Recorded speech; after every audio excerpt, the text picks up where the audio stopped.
അമ്മേ പരിശുദ്ധമ്മേ, അമ്മേ പരിശുദ്ധമേ, ദൈവമാതാവേ, കൃപാസനത്തിലൂടെ ഞങ്ങൾക്കും ഞങ്ങളുടെ ദേശത്തിനും അമ്മ മധ്യസ്ഥം തേടി തന്ന എല്ലാ അനുഗ്രഹങ്ങൾക്കും കൃപകൾക്കും ഞങ്ങളിപ്പോൾ ഹൃദയം നിറഞ്ഞ നന്ദി പറയുന്നു.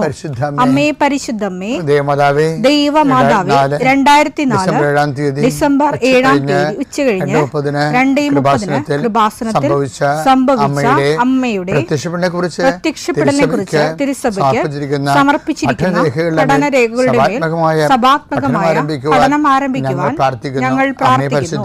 അമ്മേ പരിശുദ്ധമേ, ഭൂസ്വർലോകങ്ങളുടെ രാജ്ഞിയായ അങ്ങേയ്ക്ക് ഭൗമസംരക്ഷണത്തിനായി പ്രപഞ്ചപ്രകൃതിയെ തന്നെ തിരുസഭ പ്രതിഷ്ഠിക്കുവാൻ ഈ പ്രത്യക്ഷീകരണം വഴി ഇടയാക്കണമേ. പരിശുദ്ധമേ, ജപമാല മാതാവേ, സകല കൃപാസനം പ്രാർത്ഥനയോടും ചേർത്ത് ഞങ്ങളിപ്പോൾ പ്രാർത്ഥിക്കുന്ന ഈ കുടുംബത്തിന്റെ പ്രത്യേക നിയോഗം പറ മക്കളെ.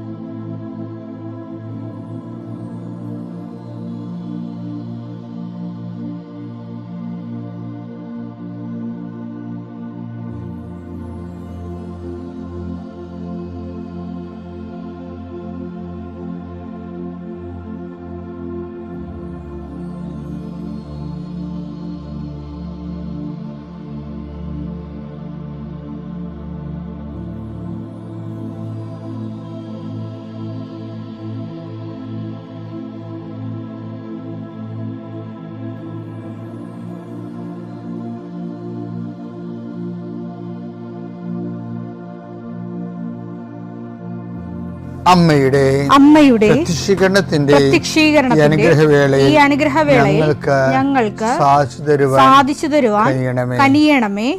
ആമേൻ. വിശ്വാസ പ്രമാണം. സർവശക്തനായ പിതാവും ആകാശത്തിന്റെയും ഭൂമിയുടെയും സൃഷ്ടാവുമായ ദൈവത്തിൽ ഞാൻ വിശ്വസിക്കുന്നു. അവിടുത്തെ ഏകപുത്രനും ഞങ്ങളുടെ കർത്താവുമായ ഈശോമിശിഹായിലും ഞാൻ വിശ്വസിക്കുന്നു. ഈ പുത്രൻ പരിശുദ്ധാത്മാവിനാൽ ഗർഭസ്ഥനായി കന്യകാമറിയത്തിൽ നിന്ന് പിറന്ന് പൊന്തിയോസ് പീലാത്തോസിന്റെ കാലത്ത് പീഡകൾ സഹിച്ച് കുരിശിൽ തറയ്ക്കപ്പെട്ട് മരിച്ച് അടക്കപ്പെട്ട് പാതാളങ്ങളിൽ ഇറങ്ങി മരിച്ചവരുടെ ഇടയിൽ നിന്ന് 3-ാം നാൾ ഉയർത്ത് സ്വർഗത്തിലേക്ക് എഴുന്നള്ളി സർവശക്തിയുള്ള പിതാവായ ദൈവത്തിന്റെ വലതുഭാഗത്തിരിക്കുന്നു. അവിടെ നിന്ന് ജീവിക്കുന്നവരെയും മരിച്ചവരെയും വിധിക്കുവാൻ വരുമെന്നും ഞാൻ വിശ്വസിക്കുന്നു. പരിശുദ്ധാത്മാവിലും ഞാൻ വിശ്വസിക്കുന്നു. വിശുദ്ധ കത്തോലിക്കാ സഭയിലും പുണ്യവാന്മാരുടെ ഐക്യത്തിലും പാപങ്ങളുടെ മോചനത്തിലും ശരീരത്തിന്റെ ഉയർപ്പിലും നിത്യമായ ജീവിതത്തിലും ഞാൻ വിശ്വസിക്കുന്നു. ആമേൻ. സുഖസ്ഥനായ ഞങ്ങളുടെ പിതാവേ, അങ്ങയുടെ നാമം പൂജിതമാകണമേ. അങ്ങയുടെ രാജ്യം വരണമേ. അങ്ങയുടെ തിരുമനസ് സ്വർഗത്തിലെ പോലെ ഭൂമിയിലും ആകണമേ. അന്നു വേണ്ടുന്ന ആഹാരം ഇന്ന് ഞങ്ങൾക്ക് തരണമേ. ഞങ്ങളോട് തെറ്റ് ചെയ്യുന്നവരോട് ഞങ്ങൾ ക്ഷമിക്കുന്നത് പോലെ ഞങ്ങളുടെ തെറ്റുകൾ ഞങ്ങളോടും ക്ഷമിക്കണമേ. ഞങ്ങളെ പ്രലോഭനത്തിൽ ഉൾപ്പെടുത്തരുതേ, തിന്മയിൽ ഞങ്ങൾ രക്ഷിക്കണമേ. ആമേൻ. നന്മ നിറഞ്ഞ മറിയമേ, സ്വസ്തി. കർത്താവ് അങ്ങയുടെ കൂടെ സ്ത്രീകളിൽ അങ്ങ് അനുഗ്രഹിക്കപ്പെട്ടവളാകുന്നു. അങ്ങയുടെ ഉദരത്തിൻ ഫലമായി ഈശോ അനുഗ്രഹിക്കപ്പെട്ടവനാകുന്നു. പരിശുദ്ധ മറിയമേ, തമ്പുരാന്റെ അമ്മേ, പാപികളായ ഞങ്ങൾക്ക് വേണ്ടി ഇപ്പോഴും ഞങ്ങളുടെ മരണസമയത്തും തമ്പുരാനോട് അപേക്ഷിക്കണമേ. ആമേൻ. കർത്താവേ, നിന്റെ ഉന്നതമായ നാമത്തിന് സ്തോത്രം ചെയ്യും. കർത്താവേ, നിന്റെ വിശുദ്ധ പൗരോഹിത്യത്തെ മഹത്വപ്പെടുത്തണമേ. കർത്താവേ, സഭയിലുള്ള സാന്നിധ്യം പ്രകടമാക്കണമേ. 40 വർഷം അർപ്പിച്ച കുർബാനയുടെ യോഗ്യതയാൽ കൃപാസ്ഥാനത്താരെ ജീവനോടെ പ്രത്യക്ഷപ്പെട്ട പരിശുദ്ധ അമ്മയുടെ പ്രത്യക്ഷീകരണ സ്ഥിരീകരണത്തിനായി ഇന്ന് കൃപാസ്ഥാനത്താരെ നടക്കുന്ന 10,000-കണക്കിന് മനുഷ്യരുടെ പ്രാർത്ഥനയോട് കൂടെ ദൈവവേദനെ ഞാൻ നിന്നെ ഈശോനാമത്തിൽ ആസ്വദിക്കുന്നു. മാതാവിൻ്റെ പ്രത്യക്ഷീകരണത്തിൽ ഇന്ന് വരെ നടന്നിട്ടുള്ള എല്ലാ അനുഭവ സാക്ഷികളുടെയും സാക്ഷ്യങ്ങൾ നിനക്കും ഈ നിമിഷം നിൻ്റെ ഏറ്റവും വലിയ സങ്കടകരമായ അവസ്ഥകളെ അതിജീവിക്കാൻ ദൈവം നിന്നെ സഹായിക്കട്ടെ എന്ന് പ്രാർത്ഥിക്കുന്നു. നീ ഭയപ്പെടുന്ന വ്യക്തികൾ, നീ സങ്കടപ്പെടുന്ന കാര്യങ്ങൾ, നീ എന്ത് ചെയ്യും, എങ്ങനെ അതിജീവിക്കും എന്ന് വേദനിക്കുന്ന വിഷയങ്ങൾ അതിൻ്റെ മേലെല്ലാം കർത്താവിൻ്റെ ആത്മാവ് പ്രവർത്തിക്കട്ടെ. കർത്താവേ, ആശുപത്രി കഴിയുന്നവരെ, കർത്താവേ, ഓരോരോ ജീവിക്കാൻ വേണ്ടി ഓരോരോ ജോലിക്ക് പോകുന്നവരെ, ജോലി അന്വേഷിച്ച് പോകുന്നവരെ, ജോലി നഷ്ടപ്പെട്ടവരെ, വിസ പ്രോസസ്സിംഗ് ഇരിക്കുന്നവരെ, വിസ നഷ്ടപ്പെട്ടു പോയവരെ, പുതുക്കാൻ വേണ്ടി പരിശ്രമിക്കുന്നവരെ, നാട്ടിലെ ജോലിക്ക് ശ്രമിക്കുന്നവരെ, അതിൻ്റെ പരീക്ഷ എഴുതുന്നവരെ, അതിൻ്റെ പരീക്ഷ റിസൾട്ട് കാത്തിരിക്കുന്നവരെ, കർത്താവേ, പലതരത്തിലുള്ള ജപ്തി നടപടികൾ, പലതരത്തിലുള്ള കോടതി കേസുകൾ, പലതരത്തിലുള്ള ഒത്തുതീർപ്പ് ചർച്ചകൾ, എൻ്റെ കർത്താവിൻ്റെ ഉന്നതമായ നാമത്തിൽ ഈ പ്രാർത്ഥന കൂടുന്ന നിനക്ക് മാതാവിൻ്റെ പ്രത്യേക സാന്നിധ്യം ഞാൻ ഉറപ്പ് തരികയും അമ്മ നിന്നെ സഹായിക്കുകയും ഈശോ നിന്നെ അനുഗ്രഹിക്കുകയും ചെയ്യട്ടെ. ഞാൻ നിങ്ങളുടെ ഇന്നലെ പറഞ്ഞില്ലേ, ദൈവ ഇടപെടൽ ഉറപ്പ് വരുത്തുന്ന 2 മെത്തേഡുകളുണ്ട്. ഒന്നാണ് ഇന്നലെ അമ്മ കണ്ടത്. എന്താണ്? കുഷ്ഠരോഗി ഈശോയെ കാണുമ്പോൾ പറയുന്നു, അങ്ങയ്ക്ക് മനസ്സുണ്ടെങ്കിൽ, ആർക്കും മനസ്സില്ലെങ്കിലും അങ്ങയ്ക്ക് മനസ്സുണ്ടെങ്കിൽ എന്നെ സുഖപ്പെടുത്താൻ കഴിയും. അപ്പോൾ ഈശോയും അതേ നാണയത്തിൽ തന്നെ പറഞ്ഞു, ആർക്കും മനസ്സില്ലെങ്കിൽ നിൻ്റെ കാര്യത്തിൽ എനിക്ക് മനസ്സുണ്ട്, നീ ജീവിക്കുക എന്ന് പറയും. അതുപോലൊരു സംഭവമാണ് യോഹന്നാൻ 5:6. അവൻ പറഞ്ഞു കർത്താവേ, വെള്ളം ഇളകുമ്പോൾ എന്നെ കുളത്തിലേക്ക് ഇറക്കാൻ ആരുമില്ല. എനിക്ക് ആരുമില്ല. ഞാൻ എത്തുമ്പോഴേക്കും മറ്റൊരുവൻ വെള്ളത്തിൽ ഇറങ്ങിക്കഴിഞ്ഞിരിക്കും. അപ്പൊ ഇതിനു മുമ്പ് ഈശോ ഒരു ചോദ്യം ചോദിക്കുന്നുണ്ട് 5:5.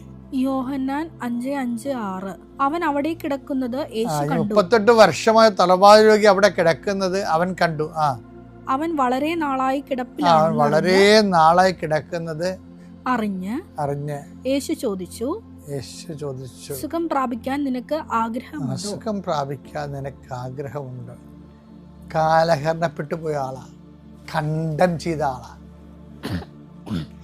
വെച്ചുകഴിഞ്ഞാല് ഇനി ഒരു മുള, പ്രത്യാശയുടെ മുള കിളിർത്തു വരാനുള്ള അവസാന സാധ്യതയും തീർന്നു. ബന്ധുക്കളൊക്കെ ഭാര്യയൊക്കെ ഉണ്ടായിരുന്നതാണ്, ബൈസ്റ്റാൻഡറായിട്ട് കുറേ ആൾക്കാരുണ്ടായിരുന്നായിരിക്കും ഇയാൾക്ക്.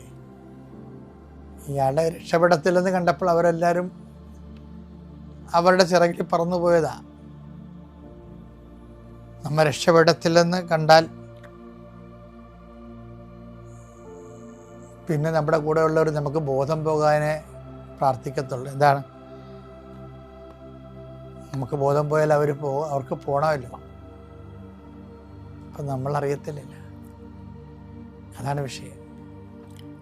അപ്പം അതിനെല്ലാം ഈശോ ചോദിക്കണം ഒരു ചോദ്യം, ഇതൊക്കെയാണ് നിന്റെ അവസ്ഥയെന്ന് വിചാരിച്ചോ? നീ ബോധം പോയി കിട്ടാൻ ആഗ്രഹിക്കുന്നവരുണ്ടാവും. ഏതെങ്കിലും കാരണവശം കൊണ്ട് നിന്നെ ഡിസോൺ ചെയ്യാൻ ഉദ്ദേശിക്കുന്നവരുണ്ടാവും. പറയണ്ട്, എനിക്ക് ആരുമില്ലെന്ന് പറയണതേ ഒരു ചങ്കെ കൊണ്ട വർത്തനാണ്.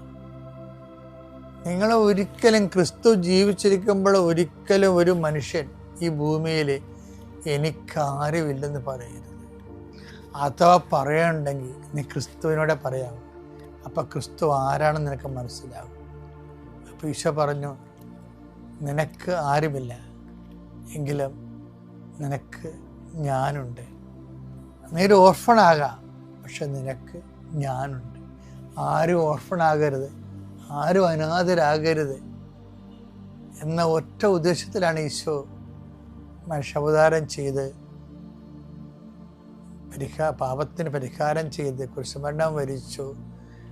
പിതാവത് മഹത്വപൂർണമായി അവനെ ഉയർത്തെഴുന്നേൽപ്പിച്ചു. അവൻ്റെ ഉയർത്തെഴുന്നേൽപ്പിൻ്റെ സാന്നിധ്യം നമ്മളെ അനാഥമാക്കാതെ നമ്മുടെ കൂടെ കാലത്തോടൊപ്പം തുടരുകയാണ്. ആ ഒരു ബോധം നിനക്കുണ്ട്. വിശ്വാസം നമുക്ക് എന്ത് തന്നു എന്ന് ചോദിച്ചാൽ ജ്ഞാനസ്നാന പുസ്തകത്തിലുണ്ട്. വിശ്വാസം നിനക്ക് എന്ത് തരുന്നു എന്ന് മുതിർന്നവരുടെ ജ്ഞാനസ്നാന പുസ്തകത്തിൽ വൈദികൻ ചോദിക്കും. പറയും, വിശ്വാസം എനിക്ക് നിത്യജീവൻ നൽകുന്നു. അത് ഞാൻ സഭ എന്നോട് പറഞ്ഞുകൊണ്ട് ഞാൻ അങ്ങനെ ആൾക്കാരോട് പറയും, നിങ്ങൾ നിത്യജീവൻ നൽകുന്നു എന്ന് പറയണമെന്ന്. പക്ഷേ എൻ്റെ മനസ്സപ്പോൾ പറയും, വിശ്വാസം നിനക്ക് ക്രിസ്തുവിനെ തരും. ക്രിസ്തുവില്ലെങ്കിൽ നിത്യജീവൻ കൊണ്ട് എന്ത് പ്രയോജനം? പരിശുദ്ധ അമ്മയ്ക്കും തിരുക്കുമാരനും 1000 നന്ദി പറയുന്നു. എൻ്റെ പേര് അന്ന റീച്ചൽ. ഞാൻ സെയിൻറ്റ് മേരീസ് കുമ്പളം ഇടവകയിൽ നിന്നാണ് വരുന്നത്. ഇതെൻ്റെ അമ്മയാണ്. ഞാൻ ഉടമ്പടി എടുക്കുന്നത് 7 ഓഗസ്റ്റ് 2025 അതിനു മുമ്പ് തന്നെ അമ്മ ഉടമ്പടി എടുത്തിട്ടുണ്ടായിരുന്നു. അമ്മയുടെ നിയോഗങ്ങളിലൊന്നായിരുന്നു ഞാൻ BSc നഴ്സിംഗ് പഠിക്കുന്ന സമയം മുതൽ ഞാൻ ഭയങ്കര ടാലൻറ്റഡ് ആയിട്ടുള്ളൊരു വ്യക്തിയല്ല. പഠിക്കാൻ ഒരു ഓർഡിനറി സ്റ്റുഡൻ്റ് ആയിരുന്നു. നേഴ്സിങ്ങിന് ഓപ്പർച്യൂണിറ്റി ഉണ്ട് എന്നതുകൊണ്ട് മാത്രമാണ് ഞാൻ നേഴ്സിങ്ങിലേക്ക് കയറിയത്. അതിനകത്തേക്ക് കടന്നപ്പോഴാണ് എനിക്ക് എന്തോരം അതിനകത്ത് പഠിക്കാനുണ്ടെന്നൊക്കെ മനസ്സിലായത്. എനിക്ക് അപ്പോഴാണ് ഒത്തിരി തടസ്സങ്ങളും പഠിക്കാൻ ഭയങ്കര ബുദ്ധിമുട്ടുകളൊക്കെ ഉണ്ടായിരുന്നു. ഞാനത് ക്വിറ്റ് ചെയ്യേണ്ടി വരും എന്ന് വരെ ഞാൻ വീട്ടുകാരും ഞാനൊക്കെ വിചാരിച്ചായിരുന്നു. ആ പ്രതിസന്ധിയുടെ ഇടയിലും അമ്മ എനിക്ക് വേണ്ടി പ്രാർത്ഥിക്കുകയും അമ്മയുടെ ഉടമ്പടി വസ്തുക്കളും നേർച്ച വസ്തുക്കളൊക്കെ ഉപയോഗിച്ച് ഞാൻ അത്രയും വിശ്വാസത്തോടെ പ്രാർത്ഥിക്കുകയും പരീക്ഷകളൊക്കെ അറ്റൻഡ് ചെയ്യുകയും ചെയ്യുമായിരുന്നു. ഓരോ പരീക്ഷയ്ക്ക് പോകുമ്പോഴും എനിക്കിത് സാധ്യമാകുമോ, ഓരോ ക്വസ്റ്റ്യൻ പേപ്പർ എഴുതി കഴിയുമ്പോൾ ഇതെനിക്ക് പോസിബിൾ ആണോ എന്നൊക്കെ ഞാൻ ചിന്തിക്കും, എനിക്ക് ജയിക്കാൻ പറ്റുമോ. പക്ഷെ മാതാവിൻ്റെ കൃപയാൽ എനിക്ക് എല്ലാം അമ്മ എനിക്ക് നേടിത്തന്നതുപോലെയാണ് എനിക്ക് പലപ്പോഴും തോന്നിയിട്ടുള്ളത്. എപ്പോഴും അച്ഛൻ പറയുന്നത് പോലെ നോട്ട് ബൈ എൻ്റെ മെറിറ്റ് കൊണ്ടല്ല അത് സംഭവിച്ചതെന്ന് ഞാൻ എപ്പോഴും അത് ഞാൻ വിശ്വസിക്കുന്ന ഒരു കാര്യമാണത്. അങ്ങനെ ഞാൻ BSc നഴ്സിംഗ് പാസ്സായി. അമ്മയുടെ കൃപയാൽ ഞാൻ വളരെയധികം ഞാൻ അതിപ്പോഴും ഏറ്റെടുത്ത് പറയുന്ന ഒരു കാര്യമാണ്. അമ്മയുടെ കൃപയാൽ ഞാൻ BSc നഴ്സിംഗ് പാസ്സായതിന് ശേഷം ഞാൻ പിന്നെ OET എല്ലാവരും ഞാൻ പഠിക്കാൻ കയറിയെങ്കിലും പിന്നെ വിചാരിച്ചു ഞാൻ എന്നാൽ ജോലിക്ക് വേണ്ടി പോകാം, എക്സ്പീരിയൻസിന് നോക്കാം എന്നൊക്കെ വിചാരിച്ചു. അങ്ങനെ ഞാൻ ലിസി ഹോസ്പിറ്റലിലാണ് ഞാൻ കയറിയത്. അതിനകത്ത് ഏറ്റവും പാടുള്ളൊരു ഡിപ്പാർട്ട്മെൻറ്റിൽ പീഡിയാട്രിക് കാർഡിയോളജി ഡിപ്പാർട്ട്മെൻറ്റിലാണ് എനിക്ക് കിട്ടിയത്. ആസ് എ ഫ്രഷറായിട്ട് കയറുമ്പോൾ ഭയങ്കര ടഫായിരുന്നു എനിക്ക്. കുട്ടികളാണ് ഒന്നാമത്. അത് 1 മാസം 1 ദിവസമൊക്കെ ഉള്ള കുട്ടികൾ കാർഡിയാക്കിൻ്റെ ഇഷ്യൂസായിട്ടൊക്കെ വന്ന് കിടക്കുമ്പോൾ ആദ്യം പേടിയായിരുന്നു. വെൻറ്റിലേറ്റർ, പല മെഷീൻസ്, ഇതിങ്ങനെ ഹാൻഡിൽ ചെയ്യും എന്നുള്ളൊരു ടെൻഷൻ ഉണ്ടായിരുന്നു. ഞാൻ ഭയങ്കര പെട്ടെന്ന് പാനിക്കാവുന്നൊരു വ്യക്തിയാണ്. എന്തെങ്കിലും കാണുമ്പോൾ എനിക്ക് ആദ്യം ഞാൻ പേടിക്കും, പിന്നെയാണ് ഞാൻ പ്രോസസ്സ് ചെയ്യുള്ളൂ. അങ്ങനെ ഒത്തിരി പേടിച്ചു. അമ്മയുടെ പ്രാർത്ഥിക്കും ഞാൻ. അപ്പോഴും ഞാൻ കൃപാസനത്തിൽ ഞാൻ ഇങ്ങനെ ഉടമ്പടി അപ്പം ഞാൻ എടുത്തിട്ടുണ്ടായിരുന്നില്ല. പക്ഷെ ഞാൻ കാണുമായിരുന്നു, സാക്ഷ്യങ്ങൾ കാണുമായിരുന്നു, പ്രാർത്ഥിക്കുമായിരുന്നു, തൈലം പൂശി ഞാൻ പ്രാർത്ഥിക്കുമായിരുന്നു. അങ്ങനെ പ്രാർത്ഥിച്ചു പോയി. പിന്നെ ധൈര്യം അങ്ങനെ കിട്ടി. അവിടെയൊക്കെ ഞാൻ പ്രാർത്ഥിക്കുന്നത്, ദൈവമേ ഇവരിൽ എനിക്ക് മാതാവിനെ കണ്ടുകൊണ്ട് എനിക്ക് ജോലി ചെയ്യാൻ സാധിക്കണേ എന്നാണ് പ്രാർത്ഥിക്കുന്നത്. അവിടെ വരുന്ന കുട്ടികളും മാതാപിതാക്കളും ഒത്തിരി തളർന്നു വരുന്നവരാണ്. അവരാദ്യമായിട്ട് കിട്ടുന്ന കുട്ടി ഒരു കാർഡിയാക് കണ്ടീഷനായിട്ട് വരുന്നു. അതെങ്ങനെയായിരിക്കുമെന്ന് അവർക്ക് തന്നെ പ്രോസസ്സ് ചെയ്യാൻ പറ്റാത്ത സ്ഥിതിയിലുള്ള പാരൻസ് ആയിരുന്നു നമ്മുടെ ഫ്രണ്ടിലേക്ക് കടന്നു വരുന്നത്. അപ്പോൾ അവരെ ഹാൻഡിൽ ചെയ്യാന്ന് പറയുന്നത് ഭയങ്കര ഡിഫിക്കൽട്ടായിരുന്നു. അതിനകത്തൊക്കെ ഞാൻ വളരെയധികം അവരെ സമാധാനിപ്പിക്കാനും അവരെ ഭയങ്കര ഫ്രണ്ട്ലി ആയിട്ട് എടുക്കാനും അവരെ ആശ്വസിപ്പിക്കാനൊക്കെ ഞാൻ ഒത്തിരിയേറെ പരിശ്രമിച്ചിട്ടുണ്ട്. അതിൻ്റെ ഇടയിൽ ഞാൻ OETക്ക് വേണ്ടി ട്രൈ ചെയ്തു. അപ്പോഴും എനിക്ക് ജോലിയുടെ ഒപ്പം OET എനിക്ക് പോസിബിൾ ആണോയെന്ന് ചോദിച്ചു കഴിഞ്ഞാൽ എന്നെ അറിയാവുന്നവർക്ക് എനിക്ക് അറിയാൻ പറ്റും, എനിക്കത് പറ്റില്ല. പക്ഷെ എന്നാലും ഞാൻ ശ്രമിച്ചു. ജോലിയുടെ ഒപ്പം തന്നെ OET പഠിച്ചു, എഴുതി, എനിക്ക് കിട്ടി. അത് കിട്ടിയത് എങ്ങനെയാണെന്ന് എനിക്കിപ്പോഴും എനിക്ക് ചിന്തിക്കുമ്പോൾ അറിയില്ല. ഞാൻ കാശിരൂപം അതൊന്നും കയറ്റാൻ പാടില്ല അകത്ത്. ഞാൻ പക്ഷേ അമ്മയുടെ ഉടമ്പടി തൈലവും ഉപ്പൊക്കെ ഉപയോഗിച്ച് ഞാൻ പ്രാർത്ഥിച്ച് കയറി. എനിക്ക് OET കിട്ടി. OET കിട്ടിയിട്ട് എനിക്ക് ന്യൂസിലൻഡിലേക്ക് ഉള്ള പ്രോസസ്സിങ് ഞാൻ സ്റ്റാർട്ട് ചെയ്തു. അപ്പോഴേക്ക് സ്റ്റാർട്ട് ചെയ്തപ്പോഴും തടസ്സങ്ങളായിരുന്നു, റിജക്ഷൻസ് ആയിരുന്നു. ഇത് പിന്നെ അങ്ങോട്ട് മുൻപോട്ട് ഭയങ്കര ലാഗ് അടിക്കുന്ന രീതിയിൽ ഇങ്ങനെ റിജക്ഷൻസ് വന്നപ്പോൾ അമ്മ എന്നോട് പറഞ്ഞു, നീ ഉടമ്പടി എടുക്കുക, നിനക്ക് പാലിക്കാൻ പറ്റും. എനിക്ക് ഭയമായിരുന്നു, എനിക്കിത് പാലിക്കാൻ പറ്റുമോ, ഇവിടെ പറയുന്ന രീതികളിൽ പ്രാർത്ഥനകളും ഇതും എൻ്റെ ഡ്യൂട്ടിയും എല്ലാം കൂടി എനിക്കത് മാനേജ് ചെയ്യാൻ പറ്റുമോ എന്നുള്ള ഭയങ്കര ബുദ്ധിമുട്ടുണ്ടായിരുന്നു എൻ്റെ മനസ്സിൽ. അതുകൊണ്ട് തന്നെയാണ് ഞാനത് എടുക്കാതിരുന്നത്. അങ്ങനെ ഞാൻ 7-ാം തീയതി ഓഗസ്റ്റ് 2025 ഞാൻ ഉടമ്പടി എടുത്തു, പ്രാർത്ഥിക്കാൻ തുടങ്ങി. അന്ന് ഞാനിവിടെ വന്നു, ഉടമ്പടി എടുത്ത് ഇവിടെ വന്നിരിക്കുമ്പോൾ എനിക്ക് മെയിൽ വന്നു. അത് ബാക്കി കണ്ടിന്യൂ ചെയ്യാനുള്ള രീതിയിൽ എനിക്ക് പ്രൊസീഡ് ചെയ്യാൻ വേണ്ടിയുള്ള മെയിൽ വന്നു. അപ്പം തന്നെ അമ്മ പറഞ്ഞു, നീ ഇവിടെ വന്ന് ചവിട്ടി നിൻ്റെ ആ ഒരു നമ്മുടെ കയ്യിൽ നിന്നുള്ള ഒരു റിയാക്ഷൻ കിട്ടാൻ വേണ്ടി അമ്മ അവിടെ ഇരിക്കുകയാണ്. അപ്പം തന്നെ എനിക്കത് മനസ്സിലായി, അമ്മ എൻ്റെ കൂടെ ഉണ്ടെന്നുള്ളത് എനിക്ക് മനസ്സിലായി. അങ്ങനെ ഞാൻ പ്രൊസീജിങ് സ്റ്റാർട്ട് ചെയ്തു. അങ്ങനെ പോയി. അതിൻ്റെ ഇതായിട്ട് ഞാൻ തിയറി എക്സാം ഉണ്ടായിരുന്നു, IQN എന്നാണ് എക്സാമിൻ്റെ പേര്. അതും ജോലിയോടൊപ്പം തന്നെ പഠിച്ചു. OET പഠിച്ചപ്പോൾ കിട്ടിയല്ലോ, അപ്പോൾ ഇതും സാധിക്കും എന്നുള്ള രീതിയിൽ പ്രാർത്ഥിച്ചു, ചെയ്തു. അതിനകത്ത് 2 പാർട്ടാണുള്ളത്. A പാർട്ട് ഫുള്ള് കാൽക്കുലേഷൻസ് ആണ്, ഫാർമക്കോളജി ആണ്. അതായിരുന്നു എനിക്ക് ഏറ്റവും ഡിഫിക്കൽട്ട്. അതിനകത്ത് എല്ലാ ചോദ്യവും ഉത്തരങ്ങളും ശരിയാവണമായിരുന്നു. ഞാൻ മനസ്സുകൊണ്ട് വിചാരിച്ചു എനിക്കത് കിട്ടില്ല, പക്ഷേ ട്രൈ ചെയ്യാം. 3 അറ്റംപ്റ്റേ ഉള്ളൂ, ട്രൈ ചെയ്ത് നോക്കാം എങ്ങനെയായിരിക്കുമെന്ന് ഒരു ബേസിക് അണ്ടർസ്റ്റാൻഡിങ് കിട്ടുമല്ലോ എന്ന് വിചാരിച്ചിട്ട് ഞാൻ പോയി. അതിനകത്ത് B പാർട്ടും ഇതുപോലെ 108 ചോദ്യങ്ങളിൽ പാതിമുക്കാലും നമുക്ക് കിട്ടണം. അത് ഞാൻ കിട്ടും എന്നാണ് വിചാരിച്ചത്, പക്ഷെ നേരെ തിരിച്ചാണ് അമ്മ എനിക്ക് തന്നത്. ഞാൻ A പാർട്ട് പാസ്സായി, B പാർട്ട് എനിക്ക് കിട്ടിയില്ല. അപ്പോഴെനിക്ക് സന്തോഷം മാത്രമേ ഉണ്ടായിരുന്നുള്ളൂ. നന്ദി പറഞ്ഞു മാതാവിന്. അതിനുശേഷം ഞാൻ ജോലി നിർത്തി ഇവിടെ വന്ന് ഉടമ്പടി പുതുക്കി ഞാൻ വീണ്ടും പരീക്ഷ എഴുതാൻ വേണ്ടി പോയി. പരീക്ഷ എഴുതി കഴിഞ്ഞ് ഇറങ്ങിയപ്പോൾ ആദ്യം ഞാൻ B പാർട്ട് അറ്റൻഡ് ചെയ്തതിനേലും ടഫായിരുന്നു എനിക്ക്. ഞാൻ ഓർത്ത് എനിക്ക് കിട്ടില്ല, എന്തായിരിക്കും ഇതിൻ്റെ ഇത് എന്ന് എനിക്കറിയില്ലായിരുന്നു. എന്തായാലും ഞാൻ അടുത്തുള്ള പള്ളിയിൽ പോയിരുന്ന് പ്രാർത്ഥിച്ചു. Result within half an hour തന്നെ വരുമായിരുന്നു. അവിടെ പോയിരുന്ന് പ്രാർത്ഥിച്ചു. എനിക്ക് ടെൻഷൻ കാരണം എന്താണ് എനിക്ക് പ്രോസസ്സ് ചെയ്യാൻ പറ്റുന്നുണ്ടായിരുന്നില്ല. പിന്നെ മെയിൽ വന്നു. അത്ഭുതകരമെന്ന് പറയട്ടെ, ഞാൻ പാസ്സായി. എക്സാമിന് പോകുമ്പോഴായാലും ഉടമ്പടി വസ്തുക്കളൊന്നും ഉപയോഗിക്കാൻ പാടില്ലായിരുന്നു. കാശുരൂപം ഒന്നും പാടില്ല. അവർ ഫുള്ള് ചെക്ക് ചെയ്യും. ഞാൻ ഉടമ്പടി കാശുരൂപം ഉള്ളിൽ ഞാൻ ഡ്രസ്സിൻ്റെ ഉള്ളിൽ സെക്യൂർ ചെയ്ത് തുന്നി വെച്ചിട്ടുണ്ടായിരുന്നു. അവർ കണ്ടുപിടിച്ചില്ല അത്. പിന്നെ അതുപോലെ തന്നെ ഞാൻ ആദ്യം എക്സാം എഴുതാൻ വേണ്ടി പോയപ്പോൾ ഉള്ളംകൈയിൽ ഞാൻ ഉപ്പും എണ്ണയും കൂടി ചാലിച്ച് തേച്ചിട്ടാണ് പോയത്. അന്ന് ഉള്ളംകൈയിൽ തൈലവും ഉപ്പും. അപ്പോൾ അവരത് ചോദിച്ചു, ഇതെന്താണെന്ന് ചോദിച്ചു. അപ്പം ഞാൻ പറഞ്ഞു സ്വെറ്റ് ചെയ്തതാന്നുള്ള രീതിയിൽ പറഞ്ഞു. അവർ ഓക്കെ എന്ന് പറഞ്ഞ് വിട്ടു. 2ാമത്തെ പ്രാവശ്യം പോയപ്പോൾ നെറ്റിയിൽ ഞാൻ തൈലം പൂശുകയും നിർഗന്ധയിലയിൽ ഞാൻ ഉപ്പിട്ടിട്ട് പോയി. എന്നിട്ട് ഞാൻ അവിടെ ചെന്നിട്ട് സിസ്റ്റത്തിൻ്റെ ഫ്രണ്ടിൽ ചെന്നിട്ട് ആ ഉപ്പ് അവിടെ വയ്ക്കുകയും ഞാൻ കുരിശ് വരച്ചിട്ട് പ്രാർത്ഥിക്കുകയും ചെയ്തു. മാതാവേ, എങ്ങനെയെങ്കിലും എനിക്ക് പാസ്സാക്കി തന്നെയെന്ന് പ്രാർത്ഥിച്ചു. അതുപോലെ തന്നെ നടന്നു. അമ്മ മാതാവിനും തിരുക്കുമാരനും 1000 നന്ദി.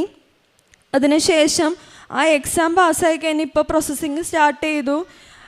ബാക്കി പ്രോസസ്സിങ് സ്മൂത്തായിട്ട് നടക്കുമെന്ന് വിചാരിച്ച് പിന്നെ പോകുന്നതിൻ്റെ രീതിയിൽ ടിക്കറ്റൊക്കെ എടുത്ത് എല്ലാം സെറ്റിലായിരിക്കുമ്പോൾ എനിക്ക് പെട്ടെന്ന് സിക്കാവുന്ന ആളാണ് ഞാൻ. പെട്ടെന്ന് അസ്വസ്ഥതകളും വയ്യായ്കളും വന്ന ആളാണ് ഞാൻ. ഈ ഒരു കാലഘട്ടത്തിൽ എനിക്ക് ഒരു തരത്തിലുള്ള അസുഖങ്ങളും വന്നിട്ടില്ല. ഈ ഒരു പ്രോസസ്സിങ് സ്റ്റാർട്ട് ചെയ്യണ ഇതായിട്ട് എല്ലാ ആഴ്ചയിലും ഞാൻ എന്തെങ്കിലും അസുഖങ്ങളായിട്ട് ആശുപത്രിയിൽ തന്നെ ആയിരുന്നു. ഒന്നിടവിട്ട് എന്തെങ്കിലും ആവശ്യത്തിനായിട്ട്. അവസാനം എനിക്ക് എവിടെയാണെന്നറിയില്ല, എൻ്റെ മൂക്കിൻ്റെ പാല് ഇടിച്ചതെന്ന് എനിക്കറിയില്ല. എവിടെയാണ് ഇടിച്ചത് ഒന്നും അറിയില്ല. പെട്ടെന്നൊരു ദിവസം ഈ മൂക്കിൻ്റെ പാലത്തിന് ഭയങ്കര വേദന, ചുമന്നിരിക്കുന്നു, നീര് വന്നു. അപ്പോൾ ഞാൻ വിചാരിച്ചു മാറിക്കോളും, ഭയങ്കര അലർജിക്കാണ് ഞാൻ. അപ്പോൾ തുമ്മിയതൊക്കെ കൊണ്ടായിരിക്കുമെന്ന് ഞാൻ വിചാരിച്ചു. വീണ്ടും നീര് കൂടി, വാ പോലും തുറക്കാൻ പറ്റാത്ത രീതിയിൽ നീരായി. അങ്ങനെ ഞങ്ങൾ അടുത്തുള്ള ENT ഡോക്ടറിനെ കൊണ്ടേ കാണിച്ചു. പുള്ളിക്കാരൻ പറഞ്ഞു കുഴപ്പമൊന്നുമില്ല എന്ന് പറഞ്ഞു.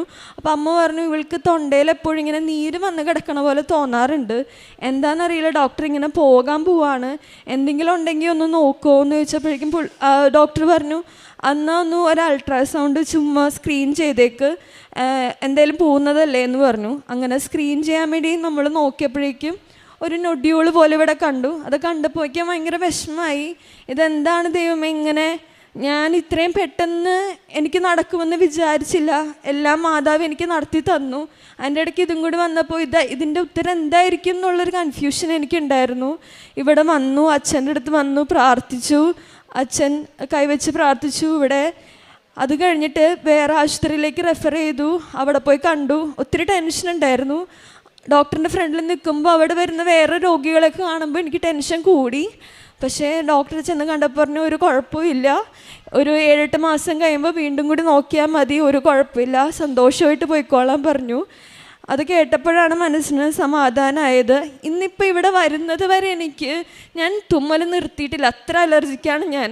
തുമ്മിക്കൊണ്ടിരിക്കുമായിരുന്നു. ഇപ്പോൾ സിസ്റ്ററിൻ്റെ അടുത്ത് ഞാൻ വർത്തമാനം പറയുന്നിടെ ആ സാക്ഷ്യം പറഞ്ഞ് കേൾപ്പിക്കുന്ന സമയം വരെ ഞാൻ തുമ്മിക്കൊണ്ടിരിക്കുകയായിരുന്നു. ഇപ്പം എനിക്കറിയില്ല ഞാനിപ്പോൾ എങ്ങനെ ഇവിടെ നിൽക്കണേന്ന്. അമ്മ മാതാവിനും തിരുക്കുമാരനും 1000 നന്ദി. മാതാവ് വഴി നടത്തി തന്ന എല്ലാ അനുഗ്രഹങ്ങൾക്കും 1000 നന്ദി പറയുന്നു. ഞാൻ വിശുദ്ധ കുർബാനയിലൊക്കെ പങ്കുകൊള്ളുന്ന വ്യക്തിയാണ്. അതുപോലെ തന്നെ ഷിഫ്റ്റൊക്കെ വരുമ്പോഴേക്കും കുർബാന കൂടാൻ ഭയങ്കര ബുദ്ധിമുട്ടാണെങ്കിലും ഞായറാഴ്ചയിലെ കുർബാന ഞാൻ ഒരിക്കലും മുടക്കാറില്ല. നൈറ്റാണെങ്കിലും ഷിഫ്റ്റ് മാറി വരുന്നെങ്കിലും ഏതെങ്കിലും പള്ളികളിൽ ഏതെങ്കിലും കണ്ടുപിടിച്ചിട്ട് ഞാൻ കുർബാനയിൽ പങ്കുകൊള്ളാറുണ്ട്. അതുപോലെ തന്നെ വെള്ളിയാഴ്ചകളിലെ കുർബാനകളിലും കുമ്പസാരിക്കും 2 ആഴ്ച ഇടവിട്ടിട്ട്. അതുപോലെ തന്നെ പത്രങ്ങൾ ഞാൻ ഞങ്ങളുടെ ICUൻ്റെ ഫ്രണ്ടിൽ ബൈസ്റ്റാൻഡേഴ്സിനൊക്കെ വിതരണം ചെയ്യാറുണ്ട്. അതുപോലെ തന്നെ ഗവൺമെൻറ് ആശുപത്രിയുടെ ഫ്രണ്ടിൽ ഒക്കെ നമ്മൾ പത്രം കൊടുക്കാറുണ്ട്. മാതാവ് നേടുത്തുന്ന എല്ലാ അനുഗ്രഹങ്ങൾക്കും 1000 നന്ദി പറയുന്നു. അമ്മയ്ക്കും തിരുക്കുമാരനും 1000 നന്ദി. ഇന്ന് ഈ അൾത്താരയിൽ വന്നു നിന്ന് സാക്ഷ്യം പറയാൻ ഞങ്ങളെ അനുഗ്രഹിച്ചതിനോട് നന്ദി പറയുന്നു. ഞാൻ ഒത്തിരി 2018 ഞാൻ ആദ്യമായി കൃപാസനത്തിൽ വരുന്നത്. അന്ന് ഞാൻ ഉടമ്പടി എടുത്തിരുന്നില്ല. 2019 ഞാൻ വന്ന് ഉടമ്പടി എടുത്തു. എനിക്ക് തന്ന എല്ലാ അനുഗ്രഹങ്ങൾക്കും, ഒത്തിരി അനുഗ്രഹങ്ങൾ ഇതിൻ്റെ ഇടയിൽ എനിക്ക് തന്നു. എനിക്ക് തന്ന എല്ലാ അനുഗ്രഹങ്ങൾക്കും ആരോഗ്യത്തിനും പരിശുദ്ധ അമ്മയും ദൈവമാ ഈശോയ്ക്കും പരിശുദ്ധ അമ്മയ്ക്കും മഹത്വമുണ്ടായിരിക്കട്ടെ. എൻ്റെ പേര് സാലി സെബാസ്റ്റ്യൻ. ഞാൻ എറണാകുളം ജില്ലയിൽ നിന്ന് തിരുമാറാടി ഇടവകയിൽ നിന്ന് വരുന്നു. ഇത് എൻ്റെ മൂത്ത മകൾ സൗമ്യ. ഇത് ഹസ്ബൻഡ് ഫെബിൻ. ഇത് അമ്മ ഞങ്ങൾക്ക് തന്ന 2 കുഞ്ഞുങ്ങൾ. 7 വർഷമായിട്ട്, വിവാഹം കഴിഞ്ഞ് 7 വർഷമായിട്ടും കുഞ്ഞുങ്ങളൊന്നും ഇല്ലായിരുന്നു. 2 തവണ പ്രഗ്നൻ്റ് ആയെങ്കിലും ഞങ്ങൾക്ക് അവർ നഷ്ടമാവുകയാണ്, കിട്ടിയില്ല. പരിശുദ്ധ അമ്മയോട് മുട്ടിപ്പായിട്ട് പ്രാർത്ഥിച്ചതിൻ്റെ ഫലമായിട്ട് ഞാൻ ഉടമ്പടി എടുത്ത് 2021 ഡിസംബർ 6-ാം തീയതി ഞാനിവിടെ ഉടമ്പടി എടുത്തു. ഉടമ്പടി എടുക്കാനുണ്ടായൊരു സാഹചര്യം, എനിക്കൊരു കൃപാസനം പത്രം എൻ്റെ വീടിൻ്റെ പരിസരത്തുള്ള ഒരു സഹോദരി എനിക്ക് തന്നിരുന്നു. പത്രം വായിച്ച് അത് മുതൽ പത്രത്തിൽ വെച്ച് മാതാവിനെ ഓർത്ത് ഞാൻ പ്രാർത്ഥിക്കുകയും എത്രയും പെട്ടെന്ന് ഇവിടെ വന്ന് ഉടമ്പടി എടുക്കുക. 2021 ഡിസംബർ 6-ാം തീയതിയാണ് ഞാൻ വന്ന് ഉടമ്പടി എടുക്കുന്നത്. ആ ഉടമ്പടി പ്രകാരം ഉടമ്പടത്തിൽ നിയോഗം വെച്ചിരുന്നു. അങ്ങനെ ഞാനിവിടെ ഒന്ന് പ്രാർത്ഥിച്ച് 21 ഡിസംബർ 21-ാം തീയതി തന്നെ എൻ്റെ മോള് പ്രഗ്നൻ്റായി. 2 തവണ അത് പോയെങ്കിലും പിന്നെ ട്രീറ്റ്മെൻറ്റൊക്കെ ചെയ്തെങ്കിലും നമുക്ക് ഫലമുണ്ടായില്ല. അങ്ങനെ കുഞ്ഞുങ്ങൾ ഉണ്ടായി. അവൾക്ക് 1.5 വയസ്സ് കഴിഞ്ഞപ്പോഴത്തേനും അടുത്തൊരു കുഞ്ഞിനെ കൂടെ തന്ന് അമ്മ അനുഗ്രഹിച്ചു. പിന്നെ ഞങ്ങളുടെ വീടിൻ്റെ കുറേ സ്ഥലം കനാലിന് വേണ്ടി പോയിട്ടുണ്ടായിരുന്നു. ഒരു 7.5 സെൻറ്റ് സ്ഥലം പോയിട്ടുണ്ടായിരുന്നു. വർഷങ്ങളായിട്ടും അതങ്ങനെ പൈസ കിട്ടാതെ കിടക്കുമായിരുന്നു. ഞങ്ങൾക്ക് സാമ്പത്തികമായിട്ട് ഭയങ്കര ഞെരുക്കങ്ങളുണ്ടായിരുന്നു. അപ്പോൾ ഞാൻ മാതാവിൻ്റെ അടുത്ത് പ്രാർത്ഥിച്ചു. നിയോഗം വെച്ചിട്ടുണ്ടായിരുന്നു. ഞാൻ മാതാവിൻ്റെ അടുത്ത് പ്രാർത്ഥിച്ചു. ഞങ്ങളുടെ അഡ്വക്കേറ്റിൻ്റെ അടുത്ത് ഞങ്ങൾ സംസാരിക്കാനായിട്ട് ഓഫീസിൽ ചെന്നപ്പം ഇവിടുത്തെ നേർച്ച വസ്തുവായ ഉപ്പ് ഞങ്ങളുടെ അദ്ദേഹം ഇരിക്കുന്ന മേശയ്ക്ക് ചുറ്റും ഉപ്പിട്ട് പ്രാർത്ഥിച്ചു. പിന്നെ അദ്ദേഹത്തിൻ്റെ നെയിൻ ബോർഡിൽ വിശുദ്ധ തൈലം കൊണ്ട് കുരിശ് വരച്ചു. അമ്മ എത്രയും പെട്ടെന്ന് ഈ പൈസയൊന്ന് പാസ്സാക്കി കിട്ടുവാണെങ്കിൽ ഉള്ള കടങ്ങളൊക്കെ കുറച്ചൊന്ന് ആശ്വാസമായേനെന്ന് പറഞ്ഞ് ഞാൻ പ്രാർത്ഥിച്ചതുപോലെ തന്നെ ഒരു 3 മാസത്തിനുള്ളിൽ എനിക്ക് കിട്ടാനുള്ള തുക മുഴുവൻ കിട്ടുകയും ഞങ്ങളുടെ കടബാധ്യതകൾക്ക് ഞങ്ങൾക്ക് അല്പം ആശ്വാസം കിട്ടുകയും ചെയ്തു. അതുപോലെ തന്നെ നേർച്ച വസ്തുക്കൾ വഴിയായിട്ട് ഞങ്ങൾക്ക് ഒത്തിരി അനുഗ്രഹങ്ങൾ മാതാവ് തന്നിട്ടുണ്ട്. ഒരു വീട്ടിലാർക്കെങ്കിലും എന്തെങ്കിലും ഒരു മേലായിക വന്നു കഴിഞ്ഞിട്ടുണ്ടെങ്കിൽ ഞാനത് പെട്ടെന്ന് തന്നെ ഉടമ്പടി തൈലം വിശ്വാസ പ്രമാണം ചൊല്ലി ഞാനടക്കം കുടുംബത്തിലെല്ലാവർക്കും നെറ്റിയിൽ കുരിശ് വരച്ച്, ആർക്ക് അസ്വസ്ഥത തോന്നുന്നു കുരിശ് വരച്ച് വിശ്വാസ പ്രമാണം ചൊല്ലി പ്രാർത്ഥിച്ചു കഴിഞ്ഞാൽ അത് അല്പസമയത്തിനുള്ളിൽ തന്നെ എന്ത് ബുദ്ധിമുട്ടാണേലും അത് മാറിക്കിട്ടുന്ന ഒരനുഭവം ഞങ്ങളുടെ കുടുംബത്തിലുണ്ട്. ഈശോ ഒത്തിരി അനുഗ്രഹങ്ങൾ, മാതാവ് ഈശോ ഞങ്ങൾക്ക് ഒത്തിരി അനുഗ്രഹങ്ങൾ ഞങ്ങളുടെ കുടുംബത്തിൽ തന്നിട്ടുണ്ട്. അതുപോലെ ഞാൻ ഞങ്ങൾക്ക് ഫർണിച്ചറിൻ്റെ ചെറുകിട വ്യവസായമാണ്. ഞങ്ങൾ ഫർണിച്ചറിൻ്റെ ഒരു വർക്ക്ഷോപ്പ് നടത്തുകയാണ്. അവിടെ ഈ ഒരു സമയത്ത് കച്ചവടങ്ങളൊക്കെ വളരെ കുറവായിരുന്നു. കുറവുള്ള സമയത്ത് ഞാൻ ഇവിടുത്തെ ഉടമ്പടി നേർച്ച വസ്തുവായി ഉപ്പ് ഞങ്ങളുടെ കടകളിൽ കൊണ്ട് സൈഡിൽ കൂടെയൊക്കെ വിതറുകയും അമ്മയോട് പ്രാർത്ഥിക്കുകയും തൈലം കൊണ്ട് കടയുടെ ഫ്രണ്ടിൽ കട്ടളപ്പടിയുടെ അവിടെ കുരിശ് വരയ്ക്കുകയും ചെയ്യും. കട്ടളപ്പടിയിലെ ഷട്ടറിൻ്റെ അവിടെ കുരിശ് വരച്ച് പ്രാർത്ഥിക്കുകയൊക്കെ ചെയ്യും. ഉപ്പ് കടയ്ക്ക് ചുറ്റുവിടും. അങ്ങനെ ഞങ്ങൾക്ക് കച്ചവടങ്ങളൊക്കെ അന്നേരത്തെ ആവശ്യത്തിന് നടക്കാനുള്ള കച്ചവടങ്ങളൊക്കെ പെട്ടെന്ന് തന്നെ വരികയും ഒക്കെ ചെയ്യാറുണ്ട്. പിന്നെ ഞാനിതിൻ്റെ ഇടയ്ക്കൊന്ന് മുറ്റത്തൊന്ന് തെറ്റി വീണായിരുന്നു കഴിഞ്ഞ മഴക്കാലത്ത്. പലതവണ വീണിട്ടുണ്ടെങ്കിലും മാതാവിൻ്റെ ഒരു സംരക്ഷണം മൂലം എനിക്ക് സംരക്ഷണം ഉള്ളത് കൊണ്ട് എനിക്ക് കാര്യമായിട്ടുള്ള കേടുപാടുകളൊന്നും സംഭവിച്ചില്ല. അന്നത്തെ വീഴ്ചയെന്ന് പറഞ്ഞാൽ അതിഭയങ്കരമായ ഒരു വീഴ്ചയായിരുന്നു. പെട്ടെന്ന് അങ്ങ് നടന്നു പോയപ്പോൾ കാല് സ്ലിപ്പായി തെറ്റിപ്പോയി. എടുത്തടിച്ചതുപോലെ ഞാൻ കാലെ പിടിച്ചലക്കുന്ന പോലെ ഇരുന്ന് എൻ്റെ വീഴ്ച. ആ വീഴ്ചയിൽ ഞാൻ ആകെ പേടിച്ചു പോയി. കാരണം എൻ്റെ ഒരു വശത്തെ ആരാമാരിയെല്ലാം മുഴുവൻ ഒടിഞ്ഞെന്നാണ് ഞാൻ വിചാരിച്ചത്. അത്ര വലിയ വീഴ്ചയായിരുന്നു. പക്ഷേ അവിടെ കിടന്നുകൊണ്ട് തന്നെ എൻ്റെ മാതാവേ, എൻ്റെ കൃപാസനമ്മേന്ന് ഞാനൊന്ന് വിളിച്ചു. എന്നെ കിടത്തല്ലേ എന്ന് പറഞ്ഞ് ഞാനൊന്ന് പ്രാർത്ഥിച്ചു എൻ്റെ അമ്മയെ. അപ്പോൾ ഒരു വശം മുഴുവൻ വേദനയായിരുന്നു. എങ്കിലും ഞാൻ എഴുന്നേറ്റ് പിന്നെ ഒരാഴ്ചത്തേന് വേദന ഉണ്ടായിരുന്നെങ്കിലും എനിക്ക് പിന്നെ ഡോക്ടറെ അടുത്ത് പോയി എക്സ്റേ ഒക്കെ എടുത്തപ്പോൾ എനിക്ക് ഒരു കുഴപ്പമില്ല. ഞാൻ ആ ഒരു വശത്തെ ആരാമാരി മുഴുവൻ ഒടിഞ്ഞെന്ന് അത്രയും വീഴ്ചയായിരുന്നു. അമ്മയുടെ വലിയൊരു സംരക്ഷണമാണ് അവിടെ എനിക്ക് അനുഭവിക്കാൻ സാധിച്ചത്. അതുപോലെ തന്നെ വീട്ടിലാണേലും ഈ എന്തെങ്കിലും ഒരു ബുദ്ധിമുട്ടുണ്ടായിട്ടുണ്ട് അപ്പം തന്നെ ഞാൻ പ്രാർത്ഥിക്കും. ഇതുവരെ പ്രാർത്ഥന ഞാൻ ഒരിക്കലും മുടക്കില്ല. 2021 ഞാൻ ഉടമ്പടി എടുത്തതാണ്, ഡിസംബർ മാസം. ഇതുവരെ ഞാൻ ഒരിക്കലും ഒരു പ്രാർത്ഥന മുടക്കിയിട്ടില്ല. പിന്നെ എനിക്കൊരു ഇടയ്ക്കൊരു ഇച്ചിരി ഗ്യാപ്പ് വന്നിട്ട് കുഞ്ഞുങ്ങളുണ്ടായപ്പം എനിക്ക് ഉടമ്പടി പുതുക്കാൻ സാധിച്ചില്ലായിരുന്നു. അത് കഴിഞ്ഞ് പിന്നെ കുറച്ച് കഴിഞ്ഞപ്പോൾ ഞാൻ വന്ന് ഉടമ്പടി പുതുക്കി. അതുപോലെ തന്നെ മോളുടെ വിസയ്ക്ക് വെച്ചിട്ട് എത്രയും പെട്ടെന്ന് തന്നെ പുറത്ത് പോകാനായിട്ട് ഇറ്റലിക്ക് പോകാനുള്ള വിസ ശരിയായി കിട്ടി. കഴിഞ്ഞ ദിവസമാണ്. അതിൻ്റെ ഫോട്ടോയുണ്ട്, കയ്യിലേക്ക് വാങ്ങിച്ചില്ല, ഫോട്ടോയുണ്ട്. അപ്പം അങ്ങനെ ഒരുപാട് അനുഗ്രഹങ്ങൾ ഈ പരിശുദ്ധ അമ്മ വഴിയായിട്ട് ഈശോ ഞങ്ങളുടെ കുടുംബത്തിന് നൽകിക്കൊണ്ടിരിക്കുന്നു. അതുപോലെ തന്നെ ആത്മീയമായിട്ടുള്ള ജീവിതം എന്ന് പറഞ്ഞാൽ നേരത്തെ ക്രിസ്ത്യാനികളാണെങ്കിൽ പോലും നേരത്തെ ഒരു പ്രാർത്ഥന ചുറ്റുപാടും അന്തരീക്ഷവും ഒക്കെ അപ്പാടെ മാറി കുടുംബത്തിൽ നിന്ന് എല്ലാവരും ഒരുമിച്ചിരുന്ന് പ്രാർത്ഥിക്കാനും ഒരു ദിവസം പോലും പ്രാർത്ഥന മുടക്കാതെയും അതുപോലെ തന്നെ പള്ളിയിൽ പോകാനും ഞായറാഴ്ച ഒരിക്കലും മുടക്കിയല്ല.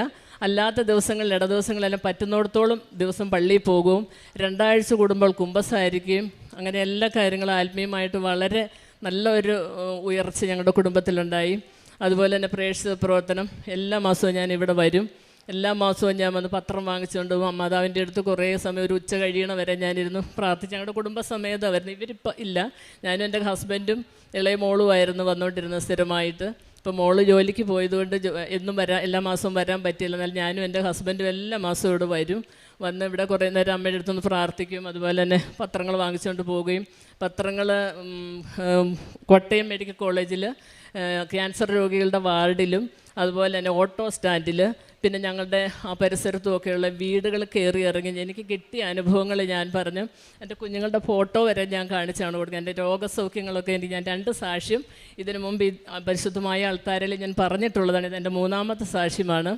അങ്ങനെ പ്രേക്ഷിത പ്രവർത്തനങ്ങൾ അങ്ങനെ പോകുന്നു. അതുപോലെ തന്നെ അനാഥാലയത്തിൽ കഴിഞ്ഞ മാസം ഞാൻ ഒരു അനാഥാലയത്തിൽ പോയി. അവിടെ ഒരു 28ഓളം കണ്ട് ആൾക്കാരുണ്ട്. അവർക്ക് വേണ്ടുന്ന ഭക്ഷണം എന്നെക്കൊണ്ടാവുന്ന തരത്തിലുള്ള ഭക്ഷണത്തിനുള്ള സാധനങ്ങൾ എല്ലാം ഞാൻ കാപ്പിക്കുള്ളതും ഊണിനുള്ളതും ഒക്കെ ഇങ്ങനെയുള്ള സാധനങ്ങൾ ഞാൻ വാങ്ങിച്ചുകൊണ്ട് കൊടുത്തു. അതുപോലെ ഞങ്ങളാൽ പറ്റുന്ന എല്ലാ കാര്യങ്ങളും ഞങ്ങൾ ചെയ്യാറുണ്ട്. മറ്റുള്ളവരെ സഹായിക്കാനും വിശ്വാസത്തിലേക്ക് കൊണ്ടുവരാനും വിശ്വാസത്തെ ആഴപ്പെടുത്തുവാനും എല്ലാം എന്നെ പറ്റുന്ന രീതിയിലൊക്കെ ഞാൻ ശ്രമിക്കാറുണ്ട്. ഒരു ദിവസത്തിൽ ഒരു ദിവസത്തിൽ ആരോടെങ്കിലും എനിക്ക് ഈ അമ്മയെപ്പറ്റി പറയാനും എനിക്ക് കിട്ടിയ അനുഗ്രഹങ്ങൾ പറയാനും എനിക്ക് അവസരങ്ങൾ ഒരുങ്ങാൻ ഒത്തിരി പേരോട് പറയാറുമുണ്ട്. അപ്പോൾ അങ്ങനെയുള്ള കാര്യങ്ങളൊക്കെയാണ് എൻ്റെ ജീവിതത്തിൽ നടന്നിട്ടുള്ളത്. അമ്മയുടെ അനുഗ്രഹം എല്ലായ്പ്പോഴും എൻ്റെ കുടുംബത്തിൻ്റെ മേലുണ്ടായിരിക്കുന്നത് നിങ്ങൾ ഞങ്ങൾക്ക് വേണ്ടി പ്രാർത്ഥിക്കണം. എല്ലാവർക്കും വേണ്ടി ഞാൻ പ്രാർത്ഥിക്കാറുണ്ട്. പ്രാർത്ഥനാ സഹായം ആവശ്യപ്പെടുന്ന ആൾക്കാരുണ്ട്. വീടില്ലാത്തവരും രോഗികളായിട്ടുള്ളവരും അങ്ങനെയൊക്കെ എന്നോട് ആവശ്യപ്പെടാറുണ്ട്. അങ്ങനെയൊക്കെ ഞാൻ അവർക്ക് വേണ്ടി പ്രാർത്ഥിക്കാറുണ്ട്. പിന്നെ അക്രൈസ്തവരായ ആളുകൾക്ക് രോഗികളായിട്ടുള്ള ആളുകൾ കോട്ടയം മെഡിക്കൽ കോളേജിലൊക്കെ ചെന്ന് കഴിയുമ്പം ഈ കഴിഞ്ഞ മാസം ഞാൻ ചെന്നപ്പോൾ എന്നോട് ചോദിച്ചു, എനിക്കൊരിച്ചിരി ഉപ്പ് തരാമോ എന്ന് ചോദിച്ചു. ഞാൻ വളരെ സന്തോഷത്തോടെ ഞാൻ കാശുരൂപം, ഉപ്പ്, കൊന്ത, പ്രാർത്ഥന പുസ്തകം, അമ്മയുടെ പ്രതിഷ്ഠാനത്തിൻ്റെ പ്രാർത്ഥന പുസ്തകം ഇതെല്ലാം എന്നാൽ പറ്റുന്ന പോലെ ഞാൻ വാങ്ങിച്ച് സൂക്ഷിക്കാറുണ്ട് ഓരോരുത്തർക്ക് ആവശ്യക്കാർക്ക് കൊടുക്കാൻ വേണ്ടിയിട്ട്. അങ്ങനെയുള്ള എല്ലാ കാര്യങ്ങളും ചെയ്യാറുണ്ട്. അപ്പോൾ ആ ഉപ്പ് കിട്ടിയപ്പോൾ ആ അമ്മയുടെ ഒരു സന്തോഷം കാണുമായിരുന്നു. അതിനൊരു മകള് സംസാരിക്കാൻ വയ്യാത്തതുണ്ട്, പിന്നെ ഒരാൾ ക്യാൻസറായിട്ട് കിടക്കുവാണ്. അപ്പോൾ ആ അമ്മയ്ക്ക് ഭയങ്കര സന്തോഷമായിപ്പോയി. ഇതും കൊണ്ട് ഞാൻ രക്ഷപ്പെട്ടു എന്നുള്ളൊരു അവസ്ഥ, അതിൻ്റെ സന്തോഷം എൻ്റെ മുഖത്ത് ഞാൻ കണ്ടു. അങ്ങനെ ഒരുപാട് കാര്യങ്ങൾ എന്നാൽ പറ്റുന്ന തരത്തിലുള്ള എല്ലാ കാര്യങ്ങളും ഞാൻ ചെയ്യാറുണ്ട്. പ്രേക്ഷിത പ്രവർത്തനമായാലും മറ്റുള്ളവരെ സഹായിക്കാനായാലും 2 ആഴ്ചയിൽ ഒരിക്കലും ഞാൻ കുമ്പസാരിക്കുന്നുണ്ട്. അങ്ങനെയല്ല. പിന്നെ എനിക്ക് കുറച്ച് ദേഷ്യം കൂടുതലുള്ള ആളായിരുന്നു, പെട്ടെന്ന് ഞാൻ പ്രതികരിക്കുമായിരുന്നു. പക്ഷേ ഇപ്പം അതിനൊക്കെ ഒരുപാട് മാറ്റം വന്നിട്ടുണ്ട്. അങ്ങനെയൊക്കെ പോകുന്ന എൻ്റെ പ്രേക്ഷിത പ്രവർത്തനങ്ങൾ, കാരുണ്യ പ്രവർത്തികളൊക്കെ ഇനിയും അങ്ങോട്ട് എനിക്ക് പറ്റുന്നിടത്തോളം എൻ്റെ ജീവിതാവസാനം വരെ ഈ പരിശുദ്ധ അമ്മയിൽ ഈശോയിൽ ഞാൻ ആഴത്തിലുള്ള വിശ്വാസത്തോടുകൂടി തന്നെ ഞാൻ ജീവിക്കുമെന്ന് ഞാൻ ഈ മാതാവിൻ്റെ തിരുസനിൽ വെച്ച് പറയുകയാണ്.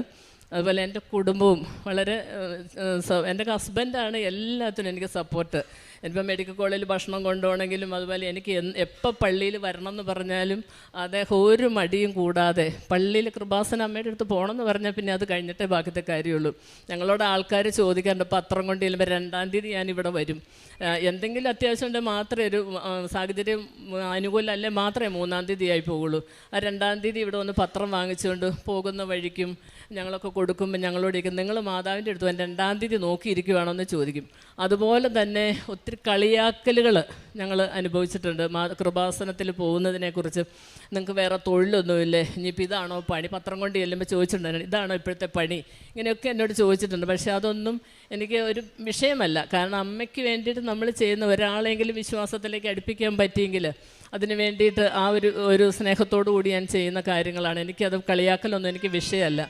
അപ്പം ഇനിയും എൻ്റെ ജീവിത അവസാനം വരെ എനിക്ക് പറ്റുന്നിടത്തോളം ഇവിടെ ഈ തിരുസേനയിൽ വരാൻ പറ്റുന്നിടത്തോളം വരെ ഞാനിവിടെ അമ്മയുടെ അടുത്ത് വരും. അമ്മ തന്ന എല്ലാ അനുഗ്രഹങ്ങൾക്കും എൻ്റെ കുഞ്ഞുങ്ങൾക്കാണേലും ഫെബിക്ക് ഇത് എൻ്റെ മരുമോനാണ്.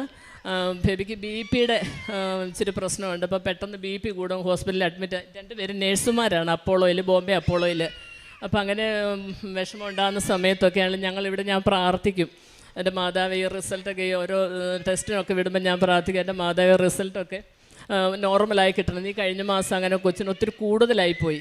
അപ്പം ഞാനിവിടെ പ്രാർത്ഥിച്ച്, ഞങ്ങളിവിടെ എല്ലാവരും പ്രാർത്ഥിച്ച് എൻ്റെ മാതാവെ റിസൾട്ടുകളൊക്കെ നോർമലായി കിട്ടണം, ഒരു കുഴപ്പവും വരില്ലേന്ന്. മാതാവ് അതുപോലെ തന്നെ ഒരു കുഴപ്പമില്ല, എല്ലാ റിസൾട്ടും നോർമലായിട്ട് ഒക്കെ ഞങ്ങൾക്ക് രോഗസൗഖ്യം തന്നു. അങ്ങനെ ഒരുപാട് അനുഗ്രഹങ്ങൾ നിരന്തരമായിട്ട് ഞങ്ങൾ അനുഭവിച്ചുകൊണ്ടിരിക്കുന്ന വ്യക്തികളാണ്. എനിക്ക് കൂടുതലും പറയാനുള്ള ആന്തരികമായ ഒരു വെളിച്ചം എൻ്റെ ഉള്ളിലുണ്ടായി. പക്ഷേ എനിക്ക് ഒത്തിരി സഹനങ്ങൾ വരുന്നുണ്ട്, നമ്മളെ ഒറ്റപ്പെടുത്തുകയും കളിയാക്കലും അങ്ങനെ ഒത്തിരി വരുന്നുണ്ട്. പക്ഷേ അതിലൊന്നും എനിക്കിപ്പം വലിയ സങ്കടവും വിഷമവും തോന്നാറില്ല. എൻ്റെ ഈശോയ്ക്ക് വേണ്ടിയില്ല, മാതാവ് ഈശോയും എൻ്റെ കൂടെ ഉണ്ടെങ്കിൽ എനിക്ക് വേറെ ആരും ഇല്ലെങ്കിലും കുഴപ്പമില്ല എന്നുള്ളൊരു തോന്നലാണ് എനിക്കിപ്പം. ഇതൊക്കെയാണ് എൻ്റെ ഈ ഉടമ്പടി ജീവിതത്തിൽ എനിക്ക് കിട്ടിയ ദൈവ അനുഗ്രഹം. പരിശുദ്ധ അമ്മ ജീവനോടെ പ്രത്യക്ഷപ്പെട്ട ഈ അൾത്താരയിൽ സാക്ഷ്യം പറയുവാനായി എന്നെ ഇവിടെ കൊണ്ടുവന്ന അമ്മ മാതാവിനും തിരുക്കുമാരനും 1000 കോടി നന്ദി പറയുന്നു. എൻ്റെ പേര് സോണിയ, ഇത് എൻ്റെ ഭർത്താവ് സേവ്യർ. ഞങ്ങൾ വരുന്നത് തിരുവനന്തപുരം പൂന്തുറയിൽ നിന്നുള്ള സ്ഥലത്ത് നിന്നാണ്.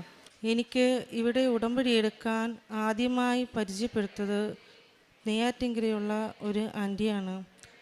ആൻറ്റി ഒരു കൃപാസന പത്രം എൻ്റെ കയ്യിൽ വച്ച് തന്നു സെപ്റ്റംബർ മാസം. അപ്പോൾ മുതൽ എനിക്ക് ഭയങ്കര ആഗ്രഹമായിരുന്നു ഉടമ്പടി എടുക്കാൻ. ആ പത്രം വായിച്ച് അതിലുള്ള സാക്ഷ്യങ്ങൾ കേട്ടപ്പോൾ എനിക്കും തോന്നി ഇവിടെ വന്ന് എനിക്കും ഒരു സാക്ഷിയാകണമെന്ന്. അങ്ങനെ ഇവിടെ വന്ന് ഒക്ടോബർ 11-ാം തീയതി 2025 ഒക്ടോബർ 11-ാം തീയതിയാണ് ഞാൻ ഉടമ്പടി എടുത്തത്. ഉടമ്പടി എടുത്ത് വീട്ടിൽ പോയി വെളുപ്പിന് 5:00 തിരി കത്തിച്ച് പ്രാർത്ഥിച്ചപ്പോൾ അപ്പോൾ തന്നെ മാതാവിൻ്റെ കൃപാസന അമ്മ മാതാവിൻ്റെ രൂപം ഉരുകി വന്ന് അമ്മയുടെ രൂപം പ്രത്യക്ഷപ്പെട്ടു. പക്ഷേ അത് കണ്ടിട്ടും എൻ്റെ ജീവിത പങ്കാളി അത് വിശ്വസിച്ചില്ല. ഉടമ്പടി എടുത്ത് പ്രാർത്ഥിക്കുന്നെന്ന് പറഞ്ഞിട്ടും എൻ്റെ ജീവിത പങ്കാളിക്ക് ഒരു വിശ്വാസമോ ഒന്നും തന്നെ ഉണ്ടായിരുന്നില്ല. നല്ല രീതിയിൽ മദ്യപിക്കുമായിരുന്നു. എന്നിട്ട് ഒക്ടോബർ 25-ാം തീയതി ജപമാല റാലിയുടെ അന്നും നല്ല രീതിയിൽ മദ്യപിച്ചു. അപ്പോൾ ഞാൻ കൃപാസന മാതാവിൻ്റെ കരഞ്ഞു പ്രാർത്ഥിച്ചു, എൻ്റെ സഞ്ചാരി അമ്മേ, ഞാൻ എന്തിനാണ് അവിടെ വന്ന് ഉടമ്പടി എടുത്തത്? എന്നെ ഇത്രയും സങ്കടപ്പെടുത്താനാണെങ്കിൽ എന്തിനാണ് എൻ്റെ അമ്മ അവിടെ എന്നെ കൊണ്ടുവന്നത്? എൻ്റെ അമ്മയ്ക്ക് വേണ്ടേ? എന്തുകൊണ്ട് എന്നെ ഇങ്ങനെ ഉപേക്ഷിച്ചു? അമ്മയുടെ മകന് എങ്ങനെ സംരക്ഷണം നൽകുന്നുവോ അതുപോലെ എന്നെയും എൻ്റെ കുടുംബത്തെയും സംരക്ഷിക്കണമേ എന്ന് കരഞ്ഞ് അമ്മയോട് ഞാൻ അവിടെ ഇരുന്ന് എൻ്റെ വീട്ടിൽ ഇരുന്ന് കൊണ്ട് മുട്ടിപ്പായി കരഞ്ഞ് പ്രാർത്ഥിച്ചു. പിറ്റേ ദിവസം ഞായറാഴ്ച 1-ാമത്തെ കുർബാന കഴിഞ്ഞ് വന്നപ്പോൾ എൻ്റെ ജീവിത പങ്കാളി വീട്ടിലെ പ്ലാവ് ഇങ്ങനെ നിറഞ്ഞു നിൽക്കുന്നത് കണ്ടപ്പോൾ ഒരു മേശയിട്ട് സ്റ്റൂളയിട്ട് അതിമേൽ കയറിയപ്പോൾ സ്റ്റൂള് സ്ലിപ്പായി അത്ര ഹൈറ്റിൽ നിന്ന് താഴെ വന്ന് വീണ് കഴിഞ്ഞ് ഒരു 3-4 ദിവസം കഴിഞ്ഞപ്പോൾ യൂറിൻ പാസ് ചെയ്യുന്നിടത്ത് നിന്ന് യൂറിൻ വരേണ്ടതിന് പകരം രക്തമാണ് വന്നുകൊണ്ടിരുന്നത്. അപ്പോഴും എന്നോട് വന്ന് 3 ദിവസം കഴിഞ്ഞപ്പോൾ പറയുന്നു, യൂറിൻ പോകേണ്ടതിന് പകരം എനിക്ക് വരുന്നത് രക്തമാണ്. അപ്പോൾ ഞാൻ നോക്കിയപ്പോൾ അന്ന് ഞായറാഴ്ച. അപ്പോൾ ഞാൻ പറഞ്ഞു നമുക്കെങ്കിൽ തിങ്കളാഴ്ച പോകാം.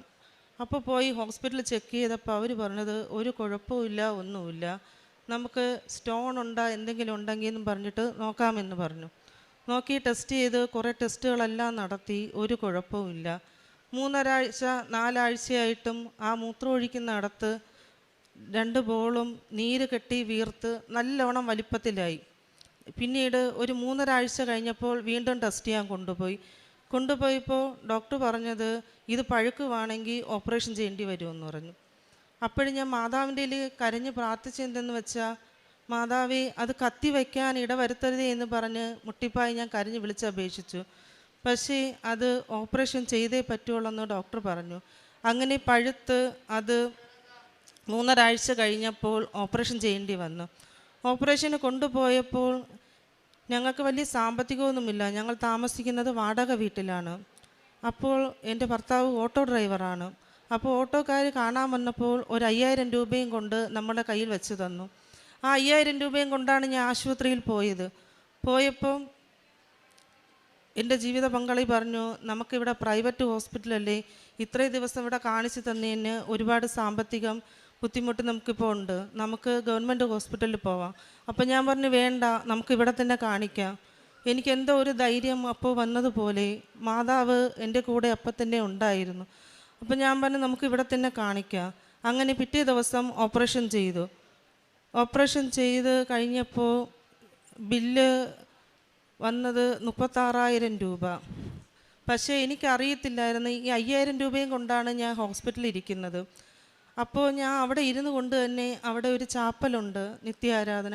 അവിടെ കയറി മാതാവിനോടും യേശുവിൻ്റെ അടുത്ത് ഞാൻ കരഞ്ഞ് വിളിച്ചപേക്ഷിച്ചു, എൻ്റെ യേശുവെ എനിക്കറിയില്ല ഞാൻ എന്ത് ചെയ്യണമെന്ന്, അമ്മ മാതാവേ നീ തന്നെ ഇതിന് തുണയാകണമെന്നും പറഞ്ഞ് കരിഞ്ഞ് വിളിച്ചപേക്ഷിച്ചു.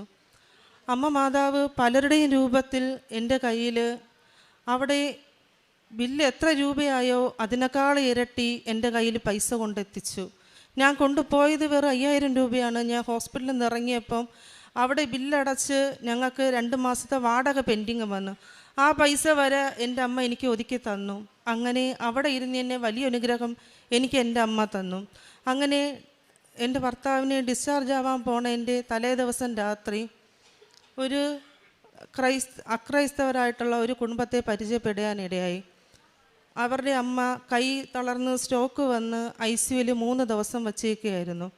അപ്പോൾ അവരെ ഞാൻ പരിചയപ്പെട്ടപ്പോൾ അവർ പറഞ്ഞു ഒരാഴ്ചയായി അമ്മയെ കൊണ്ടുവന്നിട്ട് ഇതുവരെ അമ്മ കണ്ണ് തുറക്കുന്നില്ല എന്ന്. അപ്പം എനിക്ക് തോന്നി, ഞാൻ അവരോട് പറഞ്ഞു ഞാൻ വന്ന് പ്രാർത്ഥിക്കാമെന്ന്. എന്നിട്ട് ഞാൻ ഉടമ്പടി തൈലവും ഉപ്പും എടുത്തുകൊണ്ട് അവരുടെ അടുത്തേക്ക് പോയിട്ട് നോക്കിയപ്പോൾ അവർ റൂം അടച്ചിട്ടേക്കായിരുന്നു, രാത്രിയായി. അപ്പം ഞാൻ തിരിച്ച് വന്നപ്പോൾ അങ്കിള് പറഞ്ഞു, അത് ആ മോള് തിരക്കി വന്നിരുന്നു, പ്രാർത്ഥിക്കാൻ പറഞ്ഞിരുന്നല്ലോ. അപ്പോഴത്തേക്കും ഞങ്ങളെ തിരക്കി റൂമിലോട്ട് വന്നു. അപ്പോൾ ഞാൻ എൻ്റെ ഭർത്താവിനെ ഡ്രസ്സ് ചെയ്തുകൊണ്ടിരിക്കുകയായിരുന്നു. അപ്പോൾ ഞാൻ പറഞ്ഞു നാളെ രാവിലെ ഞാൻ വരാമെന്ന്. അവരെന്നെ തിരക്കി വന്ന സമയം കൊണ്ട് അമ്മ മാതാവ് അവിടെ പോയി ഒരു അത്ഭുതം പ്രവർത്തിച്ചു. ഒരാഴ്ച കണ്ണ് തുറക്കാതെ കിടന്ന അമ്മ ആ സമയത്ത് കണ്ണ് തുറന്നു. സ്ട്രോക്ക് വന്ന് തളർന്നു പോയ അമ്മയായിരുന്നു. അവർ കണ്ണ് തുറന്ന് അവരെ നോക്കുകയും ചെയ്തു. പിറ്റേ ദിവസം വന്ന് അവർ പറഞ്ഞു, ചേച്ചി ഒന്നുകൂടെ വന്ന് ഒന്ന് പ്രാർത്ഥിക്കാമോ? ഞാൻ പോയി ഉടമ്പടി ഉപ്പും തൈലവും കൊണ്ടുപോയി ഉപ്പ് വെള്ളത്തിൽ കലക്കി അവരുടെ ശിരസ് മുതൽ പാദം വരെ കഴുകി ഞാൻ വിശ്വാസ പ്രമാണം ചൊല്ലി പ്രാർത്ഥിച്ചു കഴിഞ്ഞപ്പോൾ അവരെന്നെ നോക്കിയിട്ട് ഞാൻ ചോദിച്ചു, അമ്മയ്ക്ക് കൃപാസന മാതാവിനെ അറിയാവോ? അപ്പം അമ്മ പറഞ്ഞു, എനിക്കറിയാം മോളെ, ഞാൻ പ്രാർത്ഥന കാണാറുണ്ട്. എന്നോട് അമ്മ അപ്പം സംസാരിച്ചത് അതാണ്. ഒരാഴ്ച കണ്ണ് തുറക്കാതെ വയ്യാതെ കിടന്ന ഒരു അമ്മയായിരുന്നു അത്. അങ്ങനെ അവർ സംസാരിച്ചു. അങ്ങനെ ഞങ്ങൾ ഡിസ്ചാർജ് ആവിയതിൻ്റെ പിറ്റേ ദിവസം അവരും ഡിസ്ചാർജായി ഹോസ്പിറ്റലിൽ വിട്ടുപോയി. പിന്നെ ഉള്ളത്, എനിക്ക് ഹാർട്ടിന് അസുഖം ഉണ്ടായിരുന്നു, ഷുഗർ പേഷ്യൻ്റാണ്, നട്ടെല്ലിന് തേയ്മാനമുണ്ടായിരുന്നു, ബെൽറ്റ് ഉപയോഗിച്ചുകൊണ്ടിരുന്ന ഞാനാണ്. അങ്ങനെ ഒത്തിരിയേറെ അസുഖങ്ങൾ എൻ്റെ ശരീരത്തിനും ഉണ്ടായിരുന്നു. ഇവിടെ വന്ന് ഉടമ്പടി എടുത്ത് പോയതിന് ശേഷം ഞാൻ മാതാവിനോട് പറഞ്ഞു, എനിക്കിനി ഈ ബെൽറ്റും വേണ്ട, ഷുഗറിൻ്റെ മരുന്നും കഴിക്കൂല, ഹാർട്ടിൻ്റെ ഗുളികയും കഴിക്കൂല, ഇവിടെ നിന്ന് വന്ന് പോയതിന് ശേഷം ഇതുവരെ ആ ടാബ്ലറ്റ് ഒന്നും ഞാൻ തൊട്ടിട്ടില്ല. എന്ത് വന്നാലും ഞാൻ എടുത്ത് പ്രാർത്ഥിക്കുന്നത് ഉടമ്പടി തൈലവും ഉപ്പും മാത്രമാണ്. ചില സമയത്ത് നെഞ്ചുവേദന ഇങ്ങനെ വരുമ്പോൾ ഞാൻ മാതാവിനോട് പറയും, മാതാവേ, ഒരു മരുന്ന് ഞാൻ തൊടത്തില്ല, എനിക്ക് ഉടമ്പടി തൈലം മാത്രം മതി, വേറെ ഒന്നും എനിക്ക് വേണ്ടാന്നും പറഞ്ഞ് ശക്തമായിട്ട് ഞാൻ പ്രാർത്ഥിക്കുമ്പോൾ ഒരു 10-15 മിനിറ്റ് കൊണ്ട് ആ വേദന എവിടെ പോകണമെന്ന് എനിക്കറിയില്ല. അങ്ങനെ ഉടമ്പടി തൈലം വഴി ഉപ്പും വഴി എനിക്ക് ഒരുപാട് സൗഖ്യം കിട്ടിയിട്ടുണ്ട്. പിന്നെ പ്രേക്ഷിത പ്രവർത്തനം എന്ന് പറയുന്നത് പത്രം, ഞങ്ങൾ ഇപ്പം ഒക്ടോബർ തൊട്ട് ഡിസംബർ വരെയുള്ള പത്രം വന്ന് വാങ്ങിച്ച് ഞങ്ങൾ പ്രേക്ഷിത വേല ചെയ്യുന്നുണ്ട്.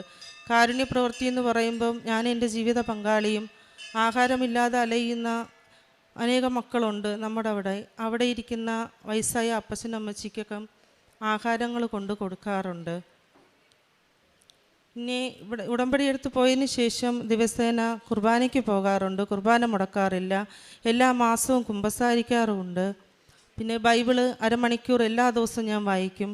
അച്ഛൻ്റെ ഡെയിലി ബ്രെഡ് ഒരു ദിവസം പോലും മുടങ്ങാറില്ല. ഉടമ്പടി ധ്യാനവും കൂടും, ഇവിടെ വന്ന് കൂടാൻ പറ്റിയ ഇവിടെ വന്ന് ധ്യാനവും കൂടാറുണ്ട്. അങ്ങനെ ഇപ്പം 18 വർഷമായിട്ട് മദ്യപിച്ചിരുന്ന എൻ്റെ ജീവിത പങ്കാളിയുടെ മദ്യപാനം മാറ്റി എൻ്റെ അമ്മ മാതാവ് ഞങ്ങളുടെ കുടുംബത്തെ വഴി നടത്തി അനുഗ്രഹിച്ചു. ഇത്രയും വലിയ അനുഗ്രഹം നൽകിയ അമ്മ മാതാവിനും തിരുക്കുമാരനും 1000 നന്ദി പറഞ്ഞുകൊണ്ട് എൻ്റെ സാക്ഷ്യം ഞാനിവിടെ ഈ അൽത്താരയിൽ സാക്ഷ്യം പറയാൻ എന്നെ യോഗ്യയാക്കിയതിന് അമ്മ മാതാവിനും തിരുക്കുമാരനും ഞാൻ ഒരുപാട് നന്ദി പറയുന്നു. ഞാൻ അമ്മയോട് ചോദിച്ചു വാങ്ങിയ ഒരു അവസരമായിരുന്നു. എൻ്റെ നിയോഗങ്ങളെക്കാട്ടിലും എനിക്കിവിടെ വന്നൊരു സാക്ഷ്യം പറയാൻ ഒരു അനുഗ്രഹം തരണമെന്ന് ഞാനിവിടെ വരുമ്പോഴൊക്കെ മാതാവിനോട് പ്രാർത്ഥിക്കുമായിരുന്നു. എൻ്റെ പേര് സോഫി, ഞാൻ വരുന്നത് പുനലൂർ, കൊല്ലത്ത് നിന്നാണ്. ഞാൻ ഉടമ്പടി എടുത്തത് 2024 നവംബർ 20-നാണ്. ഞാൻ ഉടമ്പടി എടുക്കാനുണ്ടായ സാഹചര്യം, എൻ്റെ അമ്മ ഓൾറെഡി ഇവിടെ വന്ന് ഉടമ്പടി എടുത്ത വ്യക്തിയായിരുന്നു. അപ്പോൾ എൻ്റെ അടുത്ത് വന്നിട്ട് നീ ഉടമ്പടി എടുക്കണം, ഇവിടെ വരണമെന്നൊക്കെ എൻ്റെ അടുത്ത് പറയുമായിരുന്നു. അങ്ങനെ പറയുമ്പോൾ ഞാൻ തിരിച്ച് പ്രാർത്ഥനാ ജീവിതവും ജപമാലയൊക്കെ ചെല്ലുന്ന ആളാണെങ്കിലും ഞാൻ അമ്മയുടെ അടുത്ത് പറയുമായിരുന്നു, മാതാവ് എല്ലായിടത്തും ഉണ്ടല്ലോ, എന്തിനാ ഇവിടെ തന്നെ വന്ന് ഉടമ്പടി എടുത്ത് നമ്മൾ ഒരുപാട് ഡിമാൻഡൊക്കെ വെച്ച് പ്രാർത്ഥിക്കുന്നത്, എവിടെ ഇരുന്ന് പ്രാർത്ഥിച്ചാലും മാതാവ് കേൾക്കുമല്ലോ എന്ന് പറയുമായിരുന്നു. അങ്ങനെ ഇരിക്കെ എനിക്കൊരു വയറുവേദന വരുമായിരുന്നു. ആ വയറുവേദന എന്ന് പറഞ്ഞു കഴിഞ്ഞാൽ എത്ര പെയിൻ കില്ലേഴ്സ് എടുത്താലും പെട്ടെന്നൊന്നും മാറാത്ത വയറുവേദനയായിരുന്നു. അങ്ങനെ സ്കാൻ ചെയ്തപ്പോൾ എനിക്ക് പിത്തസഞ്ചിയിൽ കല്ലുണ്ടെന്നും ഇപ്പോൾ ആൻറ്റിബയോട്ടിക് കഴിച്ച് കുറച്ച് നാൾ കഴിഞ്ഞ് സർജറി ചെയ്യണമെന്നും പറഞ്ഞ് അങ്ങനെ ഇരിക്കുന്നൊരവസ്ഥയായിരുന്നു. ഞാൻ ഒരു നേഴ്സാണ്. അപ്പോൾ ഞാൻ ജർമ്മൻ പഠിച്ച് കഴിഞ്ഞ് എക്സാമിന് പ്രിപ്പയർ ചെയ്യുന്ന സമയമായിരുന്നു. അപ്പോൾ അങ്ങനെ ഇരിക്കെ ഞാൻ കോയമ്പത്തൂർ എക്സാമിന് പോയി. അവിടെ ചെന്ന് രാത്രി 2 മണിയായ സമയത്ത് എനിക്ക് ഭയങ്കരമായിട്ട് ഈ വയറുവേദന വന്നു. ഈ വയറുവേദന വന്നു കഴിഞ്ഞിട്ട് എനിക്ക് എന്ത് ചെയ്യണമെന്ന് അറിയത്തില്ല. രാത്രിയാണ്, അറിയാൻ പാടില്ലാത്തൊരു സ്ഥലം, എവിടെ പോകും, എന്ത് ചെയ്യുമെന്ന് അറിയത്തില്ല. അപ്പോൾ എൻ്റെ അമ്മ എൻ്റെ കൂടെ ഉണ്ടായിരുന്നു. അപ്പോൾ അമ്മ പെട്ടെന്ന് തന്നെ ഉടമ്പടി തൈലം എടുത്ത് എൻ്റെ വയറിൽ പൂശിക്കൊണ്ട് പ്രാർത്ഥിച്ചു. ആ സമയത്ത് എൻ്റെ മനസ്സിൽ നിന്ന് ആരോ എൻ്റെ അടുത്ത് പറയുകയാണ്, അതിന് മാതാവാണെന്നാണ് ഞാൻ വിശ്വസിക്കുന്നത്, നീ കൃപാസന മാതാവിനോട് പ്രാർത്ഥിക്കുകയെന്ന് പറയുന്നുണ്ടായിരുന്നു. ആ സമയത്ത് ഞാൻ പെട്ടെന്ന് മാതാവിനോട്, കൃപാസന മാതാവേ എൻ്റെ വയറുവേദന മാറ്റി തരണേന്ന് പ്രാർത്ഥിച്ചു. ആ പ്രാർത്ഥിച്ച സെക്കൻഡിൽ തന്നെ എത്ര വലിയ പെയിൻ കില്ലേഴ്സ് എടുത്താലും സമയമെടുത്ത് മാറുന്ന ആ വയറുവേദന അപ്പം തന്നെ മാറി. അപ്പോൾ എനിക്കൊരു വിശ്വാസം വന്നു. അത് കഴിഞ്ഞിട്ട് അമ്മ തന്ന കാശ് രൂപവും ഉടമ്പടി ഉപ്പൊക്കെ ആയിട്ടാണ് ഞാൻ എക്സാമിന് പോയത്. അത് കഴിഞ്ഞ് ഞാൻ നാട്ടിൽ വന്നു. എന്നിട്ട് ഞാൻ ഇവിടെ വരികയോ ഉടമ്പടി എടുക്കുകയോ ചെയ്തില്ല. എന്നിട്ട് വീണ്ടും ഞാൻ ഹൈദരാബാദ് എക്സാമിന് പോയി. അവിടുന്ന് എക്സാം കഴിഞ്ഞ് കുറച്ചൊക്കെ സ്ട്രഗിൾ ചെയ്തെങ്കിലും അവിടുന്ന് മാതാവിനെ സഹായിച്ച് ഞാൻ എക്സാം എഴുതി നാട്ടിൽ വന്നു. അത് കഴിഞ്ഞ് അങ്ങനെ ഇരിക്കുന്ന സമയത്ത് ഞാനൊരു ജോലിക്ക് പോയിട്ട് ഞാനും ഹസ്ബൻഡും ജോലി ആയിട്ട് 2 വർഷം അടുപ്പിച്ചാകാറായിരുന്നു. അപ്പോൾ അതിനുവേണ്ടി സാമ്പത്തിക ബുദ്ധിമുട്ട് ഞങ്ങൾക്കുണ്ടായിരുന്നു. അപ്പോൾ പെട്ടെന്ന് ജോലി കിട്ടാൻ എളുപ്പം എനിക്കായതുകൊണ്ട് തന്നെ ഞാനൊരു ജോലിക്ക് ശ്രമിച്ചുകൊണ്ടിരുന്നു. ആ സമയത്ത് ഇൻ്റർവ്യൂ അറ്റൻഡ് ചെയ്യുന്നുണ്ട്, പക്ഷേ ഒരുപാട് തടസ്സങ്ങളുണ്ടായിരുന്നു. അപ്പം എന്ത് ചെയ്യണമെന്ന് അറിയാണ്ട് നിന്ന സമയത്ത് വീണ്ടും ഞാൻ എൻ്റെ ഹസ്ബൻഡിനോട് പറയുമായിരുന്നു, നമുക്ക് കൃപാസനത്തിൽ പോയാലോ എന്ന്. ആ സമയത്ത് എൻ്റെ ഹസ്ബൻഡ് തിരിച്ച് എൻ്റെ അടുത്ത് പറഞ്ഞു, ഞാനിത് നിന്നോട് പറയാനിരിക്കുമായിരുന്നു എന്ന്. അങ്ങനെയാണ് ഞങ്ങൾ ഇവിടെ വന്ന് ഉടമ്പടി എടുത്തത്. ഉടമ്പടി എടുത്ത് ആ സമയത്ത് ഞാനൊരു ഹോസ്പിറ്റലിൽ ഇൻ്റർവ്യൂ അറ്റൻഡ് ചെയ്തിട്ട് ഡിസംബർ 2-ാം തീയതി ജോയിൻ ചെയ്യാമെന്ന് പറഞ്ഞിട്ടാണ് വന്നത്. പക്ഷേ ഒരു 100% ഉറപ്പായിരുന്നു എനിക്ക് അവിടെ കയറാൻ പറ്റത്തില്ല എന്ന് ആ സമയത്ത്. പക്ഷേ ഡിസംബർ 2-ന് തന്നെ ആ ഹോസ്പിറ്റലിൽ ജോലി ചെയ്യുന്ന അമ്മ മാതാവിനെ അനുഗ്രഹിച്ചു. അതാണ് എൻ്റെ ആദ്യത്തെ സാക്ഷ്യം. അത് കഴിഞ്ഞിട്ട് എൻ്റെ ആദ്യത്തെ ഉടമ്പടി എന്ന് പറഞ്ഞാൽ ഭയങ്കര ഫ്ലോപ്പായിരുന്നു. കൊണ്ടുപോയ പത്രങ്ങളെല്ലാം അതേപടി വീട്ടിലിരുന്നു. പ്രാർത്ഥനയില്ല, ധ്യാനം കൂടലില്ല, പ്രേക്ഷിത പ്രവർത്തനങ്ങളില്ല, കാരുണ്യ പ്രവർത്തികളില്ല, ഒന്നുമില്ലാണ്ട് മുന്നോട്ട് പോയിക്കൊണ്ടിരിക്കുമായിരുന്നു. പക്ഷേ എന്നാലും ആ അവസ്ഥയിൽ മാതാവ് എന്നെ കരുതുന്നുണ്ടായിരുന്നു. അങ്ങനെ ഇരിക്കുക ഒരു ഏപ്രിൽ ഞാൻ ജർമ്മൻ ഓൾറെഡി ഡ്രോപ്പ് ചെയ്തായിരുന്നു, പിന്നീട് എക്സാം എഴുതാനുള്ള ബുദ്ധിമുട്ടൊക്കെ കാരണം. അങ്ങനെ ഇരിക്കുക എൻ്റെ ഇൻസ്റ്റിറ്റ്യൂഷനിൽ നിന്ന് വിളിച്ചിട്ട് എൻ്റെ അടുത്ത് പറഞ്ഞു, അവർ ഇൻ്റർവ്യൂസൊക്കെ അറേഞ്ച് ചെയ്യുന്നുണ്ട്, പെട്ടെന്ന് തന്നെ എഴുതി പാസ്സാകണം എന്നൊക്കെ പറഞ്ഞു. അങ്ങനെ ഇരിക്കെ ഇൻ്റർവ്യൂ വന്നു. ഞാൻ ഉടമ്പടി കാശ് രൂപവും തൈലമൊക്കെ പൂശി പ്രാർത്ഥിച്ചുകൊണ്ട് ഇൻ്റർവ്യൂ അറ്റൻഡ് ചെയ്തു. ഇൻ്റർവ്യൂ എനിക്ക് കിട്ടുകയും ചെയ്തു. എൻ്റെ കോൺട്രാക്റ്റും വന്നു. അപ്പോൾ ഞാൻ എൻ്റെ മനസ്സിൽ പെട്ടെന്ന് ഇങ്ങനെ വരുമായിരുന്നു, നീ പ്രാർത്ഥിക്കുന്നില്ല, ഉടമ്പടി ജീവിതത്തിലില്ല, എന്നിട്ടും മാതാവ് നിന്നെ ഇത്രയൊക്കെ സ്നേഹിക്കുന്നില്ലേ, നീ വീണ്ടും പോയി ഉടമ്പടി പുതുക്കെന്ന് പറഞ്ഞു. അങ്ങനെ 5 മാസം കഴിഞ്ഞ് മെയ്യിൽ ഞാൻ വീണ്ടും വന്ന് ഉടമ്പടി പുതുക്കി കഴിഞ്ഞത് എൻ്റെ ഒരു തിരിച്ചു വരവെന്ന് വേണം പറയാൻ. ഈ ഉടമ്പടി പുതുക്കി കഴിഞ്ഞ് ഞാൻ തിരിച്ചു ചെന്നപ്പോൾ തൊട്ട് എൻ്റെ മനസ്സിൽ എൻ്റെ മാതാവ് ആദ്യം എന്നോട് തോന്നിപ്പിച്ചത്, ഞാൻ ഒരുപാട് നേർച്ചകളൊക്കെ നേർന്നിട്ട് നിറവേറ്റാതെ നടന്നൊരു വ്യക്തിയായിരുന്നു. അപ്പോൾ മാതാവ് എൻ്റെ അടുത്ത് പറഞ്ഞു, നീ ആ നേർച്ചകളൊക്കെ നിറവേറ്റാൻ പറഞ്ഞു. അങ്ങനെ ഞാൻ വർഷങ്ങളോളം പഴക്കമുള്ള ആ നേർച്ചകളെല്ലാം നിറവേറ്റി. അത് കഴിഞ്ഞപ്പോൾ എൻ്റെ ഒരു 5-6 കെട്ട് പത്രം എൻ്റെ വീട്ടിൽ വെറുതെ ഇരിക്കുമായിരുന്നു. മാതാവ് എൻ്റെ അടുത്ത് പറഞ്ഞു, ഈ പത്രങ്ങളെല്ലാം എടുത്ത് നീ കൊണ്ട് കൊടുക്കാൻ പറഞ്ഞു. അങ്ങനെ ഞാൻ പല സ്ഥലത്തും ആശുപത്രികളിലും ബസ് സ്റ്റാൻഡുകളിലും ഓട്ടോ സ്റ്റാൻഡിലൊക്കെ ഞാൻ കൊണ്ട് പല ദിവസങ്ങളിൽ മാതാവ് എനിക്ക് കാണിച്ചു തരുമായിരുന്നു എവിടെയൊക്കെ കൊണ്ട് കൊടുക്കണമെന്ന്. അവിടെ എല്ലാം കൊണ്ട് കൊടുത്തു.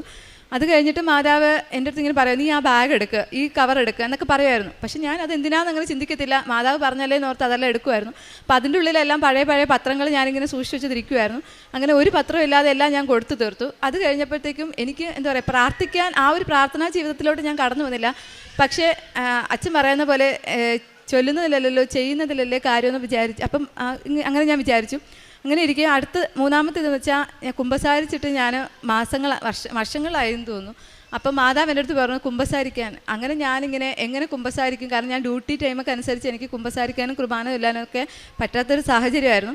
അങ്ങനെ ഇരിക്കുക പട്ടം കത്തീഡ്രലിൽ ഞാൻ സ്ഥിരമായിട്ട് പോകുന്നതായിരുന്നു. അപ്പം ഞാൻ അവിടെ ഇരുന്ന് ഇങ്ങനെ പ്രാർത്ഥിച്ചുകൊണ്ടിരുന്ന സമയത്ത് മാതാവ് എൻ്റെ അടുത്ത് ഇങ്ങനെ പറയുമായിരുന്നു, ഇവിടെ നീ സിസ്റ്ററിനോട് ചോദിക്കുക ഇവിടെ എപ്പോഴാണ് കുമ്പസാരം കുർബാന എന്നൊക്കെ. അങ്ങനെ ഞാൻ അവിടെ കണ്ട ഒരു സിസ്റ്ററിനോട് ചോദിച്ചപ്പോൾ പറഞ്ഞു, ഇവിടെ എല്ലാ ദിവസവും 3:30 കുമ്പസാരവും 4 മണിക്ക് കുർബാന ഉണ്ടെന്ന് പറഞ്ഞു. അതെനിക്കൊരു ആശ്വാസമായിരുന്നു. കാരണം ഞാൻ ഉടമ്പടി ജീവിതത്തിലോട്ട് എന്നെ തന്നെ നവീകരിക്കാൻ ആഗ്രഹിച്ചപ്പോഴത്തേക്കും മാതാവ് എനിക്ക് വേണ്ടിയിട്ട് ഓരോരോ വാതിലുകൾ തുറന്നു തന്നു. അങ്ങനെ അതുകൂടാതെ തന്നെ രാത്രി 3 മണിക്കും രാവിലെ ഉച്ചയ്ക്ക് 3 മണിക്കും കരുണക്കൊന്ത് ചൊല്ലാൻ എഴുന്നേറ്റിരുന്ന് പ്രാർത്ഥിക്കാനുള്ള കൃപയും മാതാവ് എനിക്ക് തന്നു. അങ്ങനെ ഞാൻ എൻ്റെ പാപങ്ങളെല്ലാം 2 ആഴ്ച കൂടുമ്പോൾ അവിടെ പറഞ്ഞ് കുമ്പസരിച്ച് ഒരുങ്ങി കുർബാനയിൽ സജീവമായി തുടങ്ങി. ചിലപ്പോൾ എനിക്ക് പ്രത്യക്ഷ പാപങ്ങളൊന്നും കാണത്തില്ലായിരിക്കും. ആ സമയത്ത് മാതാവ് എനിക്ക് ചിലപ്പോൾ എൻ്റെ മുൻപാപങ്ങളായിരിക്കും, നീ ഇന്നത് പറഞ്ഞ് പ്രാർത്ഥിക്കുക, ഇന്നത് പറഞ്ഞ് കുമ്പസാരിക്കുമെന്ന് പറഞ്ഞ് എൻ്റെ അടുത്ത് പറയുമായിരുന്നു. അത് കഴിഞ്ഞ് പിന്നെ പതുക്കെ ഉടമ്പടി പ്രാർത്ഥനയിലും പ്രത്യക്ഷീകരണ പ്രാർത്ഥനയൊക്കെ ചൊല്ലുന്നതിൽ ഇതായിട്ട് വന്നു.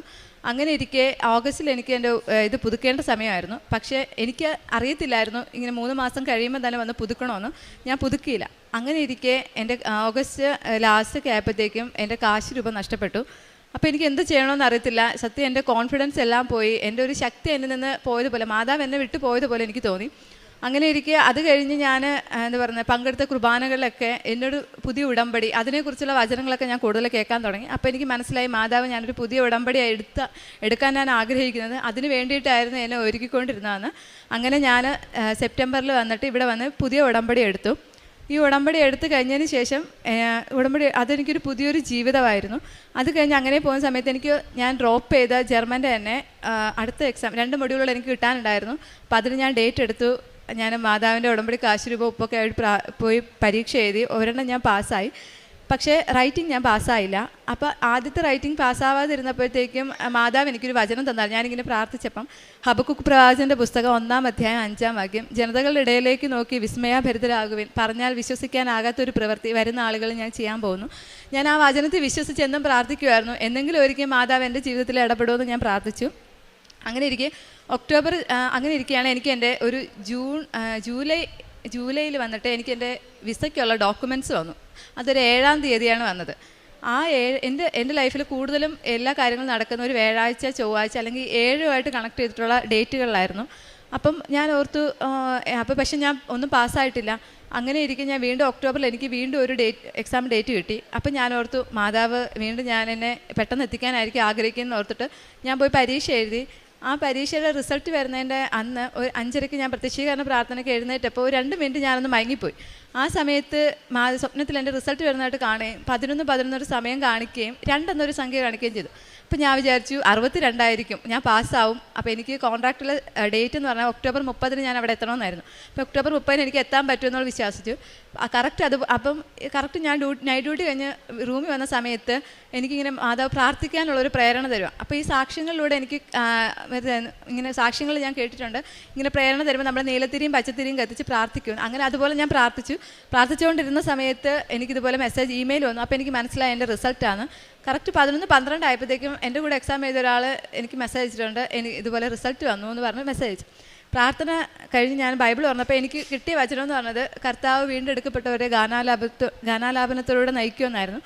ഞാൻ വളരെ സന്തോഷിച്ച് എന്താ പറയുക, ഞാൻ റിസൾട്ട് നോക്കി. പക്ഷേ ഞാൻ പാസ്സായില്ല. എനിക്ക് 42 മാർക്കായിരുന്നു.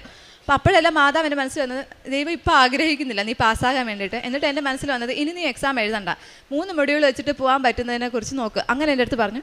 പക്ഷെ ഞാനിങ്ങനെ പ്രാർത്ഥിച്ചുകൊണ്ടിരുന്നു. അങ്ങനെ ഇരിക്കെ ഒരു ദിവസം മാതാവ് എൻ്റെ അടുത്ത് പറഞ്ഞു, എൻ്റെ ഏജൻസി ജർമ്മനിലാണ്, അവർക്കൊരു മെസ്സേജ് അയക്കുക, നീ ഇവിടെ എഴുതിയിട്ട് കിട്ടുന്നില്ല, ഭയങ്കര പാടാണ്, 3 മൊഡ്യൂൾ വെച്ച് വിസയ്ക്ക് പറ്റുമോ എന്ന് ചോദിക്കാൻ പറഞ്ഞു. ഓൾറെഡി ഞങ്ങളുടെ കൂട്ടത്തിലുള്ള പലരും ഇതേക്കുറിച്ച് ചോദിച്ചതാണ്. അപ്പോൾ അവരെല്ലാം പറഞ്ഞത് B2 ഇല്ലാണ്ട് പറ്റത്തില്ല, അല്ലെങ്കിൽ നിങ്ങൾ B1 ഒന്നുകൂടെ എഴുതണമെന്ന് പറഞ്ഞു. പക്ഷെ ഞാൻ അന്ന് ചോദിച്ചപ്പോഴത്തേക്കും അവരെൻ്റെ അടുത്ത് പറഞ്ഞു, ഞാൻ നിങ്ങളുടെ ഹോസ്പിറ്റലിൽ ഒന്ന് ചോദിച്ചു നോക്കട്ടെ എന്ന് പറഞ്ഞു. അപ്പോൾ അതെനിക്കൊരു പ്രതീക്ഷയായി. അങ്ങനെ അത് മുന്നോട്ട് പോയി. പിന്നീട് അതിനെക്കുറിച്ച് ഒരു അനക്കവും ഇല്ല. അങ്ങനെ ഇരിക്കാൻ ഞാൻ വർക്ക് ചെയ്ത ഹോസ്പിറ്റലിൽ ഡിസംബർ 2 ആകുമ്പോൾ എനിക്ക് റിന്യൂവൽ ആവും. അപ്പം പെട്ടെന്ന് എൻ്റെ മനസ്സിൽ വരുവാണ്, റിന്യൂ ചെയ്യണ്ട, ഒരു പ്രീ പ്ലാൻ ഒന്നുമില്ല. കാരണം ആകെയുള്ള വരുമാനം അതാണ്. അത് പോയി കഴിഞ്ഞ് കഴിഞ്ഞാൽ കടങ്ങളൊക്കെ ഒരുപാടുണ്ട്. അപ്പോൾ എൻ്റെ ഹസ്ബൻഡിനോട് പറഞ്ഞപ്പോഴും ഞാൻ പറഞ്ഞു, അടുത്ത എവിടെയെങ്കിലും ഒരു ജോലി കിട്ടുവാണെങ്കിൽ ഞാൻ അവിടുന്ന് റിസൈൻ ചെയ്യാമെന്ന് പറഞ്ഞു. അങ്ങനെ ഇരിക്കെ തന്നെ പെട്ടെന്ന് ഞങ്ങളുടെ വീടിൻ്റെ അടുത്തുള്ളൊരു ഹോസ്പിറ്റൽ എനിക്ക് കിട്ടി. അപ്പം ഞാൻ ഓർത്തു, ഇവിടെ നിന്ന് ഇറങ്ങിയാലും അവിടെ ഉണ്ടല്ലോ, പ്രോസസ്സ് താമസിച്ചാലും കുഴപ്പമില്ലാന്ന് വിചാരിച്ചു. എന്നിട്ട് രണ്ടും കൽപ്പിച്ച് ഞാൻ അവിടെ നിന്ന് റിസൈൻ ചെയ്ത് കഴിഞ്ഞിട്ട് അപ്പോൾ ഞാനൊരു പെർമിഷൻ ലെറ്ററിൻ്റെ കാര്യം അവർ ചോദിച്ചിട്ടുള്ളത് ഞാൻ എൻ്റെ ഹസ്ബൻഡിനോട് പറഞ്ഞു. ഹസ്ബൻഡ് പറഞ്ഞു, അതിന് 3 മാസമൊക്കെ എടുക്കുമായിരിക്കും, നീ എന്തായാലും വന്നിട്ട് ഇവിടെ കയറാൻ പറഞ്ഞു.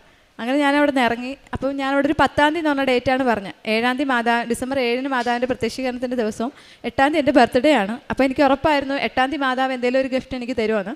7-ാം തീയതി എനിക്കിവിടെ വരാൻ പറ്റിയില്ല. പക്ഷേ ഓൺലൈനിൽ കൂടി ഞാനിങ്ങനെ കണ്ടുകൊണ്ടിരിക്കുമായിരുന്നു. അങ്ങനെ ഇരിക്കെ 7-ാം തീയതി ഞാൻ രാവിലെ കുർബാനയ്ക്ക് പോയിട്ടും ഉച്ചയായപ്പോൾ എൻ്റെ മനസ്സിലിങ്ങനെ പറയുവാണ്, നാളെ നിൻ്റെ ബർത്ത്ഡേ അല്ലേ, കുമ്പസാരിച്ച് ഒരുങ്ങിയിട്ട് നാളെ കൃപാസനത്തിലോട്ട് പോകാൻ പറഞ്ഞു.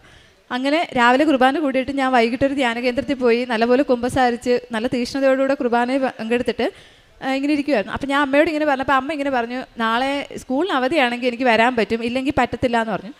അങ്ങനെ ഇരിക്കും ഞാൻ ഈ കുർബാന കഴിഞ്ഞ് ഇറങ്ങിയ സമയത്ത് അമ്മയുടെ സ്കൂളിൽ ഒരാൾ വിളിച്ചിട്ട് പറഞ്ഞു, തിങ്കളും ചൊവ്വയും അമ്മയ്ക്ക് സ്കൂളിൽ അവധിയാണെന്ന് പറയാൻ പറഞ്ഞു. അപ്പോൾ എനിക്ക് മനസ്സിലായി മാതാവ് എന്നെ ഇങ്ങോട്ട് വിളിക്കുവാണെന്ന്.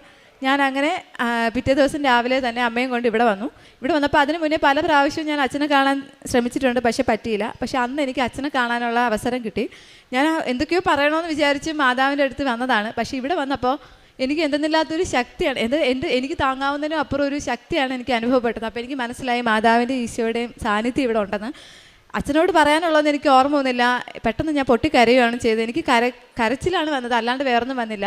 അങ്ങനെ കരഞ്ഞുകൊണ്ടിരിക്കുന്ന സമയത്ത് അച്ഛൻ എൻ്റെ അടുത്ത് എന്താണോ പറഞ്ഞതെന്നോ പ്രാർത്ഥിച്ചതെന്നോ എനിക്ക് ഓർമ്മയില്ല. അച്ഛൻ എന്നോട് ചോദിച്ചു, ഇനി നിനക്ക് എത്ര ദിവസം ഉണ്ടെന്ന് ചോദിച്ചു. അപ്പം ഞാൻ ഈ 30 ഡേറ്റ് ഇട്ട് പ്രാർത്ഥിക്കുന്നതുകൊണ്ട് പക്ഷേ എൻ്റെ മനസ്സിലുണ്ടെങ്കിൽ ഞാൻ പറഞ്ഞില്ല. ഞാൻ പറഞ്ഞു നവംബറിലായിരുന്നു അവിടെ ചെല്ലേണ്ടിയിരുന്നത്, സമയം കഴിഞ്ഞു എന്ന് പറഞ്ഞു. പക്ഷേ എനിക്ക് എന്തെന്നില്ലാത്ത സന്തോഷവും സമാധാനമായിരുന്നു. ഞാൻ ഇവിടെ നിന്ന് പോയിട്ടും പോകുന്ന സമയത്താണ് ഞാൻ പറയുന്നത്, മാതാവേ ഗിഫ്റ്റ് ഒന്നും കിട്ടിയില്ല. എന്നിട്ട് ഞാൻ വിചാരിക്കുന്നുണ്ട്, മാതാവിൻ്റെ അടുത്ത് വന്ന് അനുഗ്രഹം വാങ്ങിക്കാൻ പറ്റിയില്ലേ, അതിൽ കൂടുതൽ എന്ത് ഗിഫ്റ്റ് എനിക്ക് വേണമെന്ന് പറഞ്ഞ് ഞാൻ ഇരിക്കുമായിരുന്നു. അങ്ങനെ ഇരിക്കുക അന്ന് രാത്രി 11:30 ജർമ്മൻ സമയം 7 മണി ആയപ്പോഴത്തേക്കും എനിക്ക് അവരുടെ മെസ്സേജ് വന്നു, ഹോസ്പിറ്റലുകാർ പെർമിഷൻ ലെറ്റർ തരാമെന്ന് പറഞ്ഞു, നിങ്ങളുടെ സർട്ടിഫിക്കറ്റ്സിലൊക്കെ അയച്ചു കൊടുക്കാൻ പറഞ്ഞു.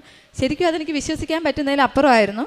അങ്ങനെ ഒരിക്കലും നടക്കാത്ത കാര്യമാണ്. അങ്ങനെ ഒരു പെർമിഷൻ ലെറ്റർ കൊടുത്ത് ആരും ഇതുവരെ അവിടെ പോയിട്ടുമില്ല, ഇവർ കൊണ്ടുപോയിട്ടുമില്ല. അങ്ങനെ ഞാൻ എൻ്റെ ഹസ്ബൻഡിനോട് പറഞ്ഞു. അത് കഴിഞ്ഞിട്ട് ഞാനിങ്ങനെ പോകുന്ന സമയത്ത് ഞാൻ എൻ്റെ ഹസ്ബൻഡിനോട് പറഞ്ഞു, എൻ്റെ ഹസ്ബൻഡ് ഇച്ചിരി കുമ്പസാരവും കുർബാനയായിട്ടൊക്കെ ഇച്ചിരി അകന്ന് നിൽക്കുന്ന സമയമായിരുന്നു. അപ്പോൾ എൻ്റെ അടുത്ത് ഞാൻ പറഞ്ഞു ഒന്ന് കുമ്പസാരിക്കണം, ഈ വരുന്ന ശനിയാഴ്ച കുമ്പസാരിച്ച് ഞായറാഴ്ച നമുക്ക് ഒരുമിച്ച് കുർബാനയ്ക്ക് പോകണമെന്ന് പറഞ്ഞു. അപ്പോൾ സാധാരണ എന്തെങ്കിലും ഒഴിവൊഴിവ് പറയുന്നതാണ് എൻ്റെ ഹസ്ബൻഡ്. പക്ഷേ അന്ന് എൻ്റെ ഹസ്ബൻഡ് സമ്മതിച്ചു. ഇങ്ങനെ സമ്മതിച്ച് കുറച്ച് സമയം കഴിഞ്ഞപ്പോഴേക്കും തന്നെ എനിക്ക് ആ പെർമിഷൻ ലെറ്റർ എൻ്റെ കയ്യിൽ കിട്ടി. അവരെൻ്റെ അടുത്ത് വിസയ്ക്ക് അപ്ലൈ ചെയ്തോളാൻ പറഞ്ഞു. അങ്ങനെ പോയി. അപ്പോൾ ഞങ്ങൾ ഓക്കെ ഇങ്ങനെ തീരുമാനിച്ചല്ലേ, ശനിയാഴ്ച ഞാനൊരു ധ്യാനം കൂടെ എൻ്റെ വീട്ടിലോട്ട് പോവാണ്. അപ്പോൾ ഹസ്ബൻഡ് കുമ്പസാരിച്ച് ഞായറാഴ്ച ഞങ്ങൾ ഒരുമിച്ച് കുർബാനയ്ക്ക് പോകുന്നു.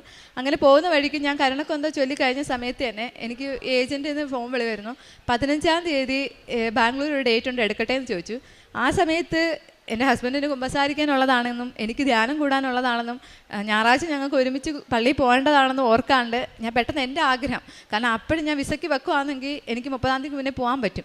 എൻ്റെ ഒരു സ്വാർത്ഥ എൻ്റെ ഒരു ആഗ്രഹത്തിന് വേണ്ടിയിട്ട് ഞാൻ അതിന് ശ്രദ്ധിക്കാണ്ട് ഞാൻ ഓക്കെ പറഞ്ഞു.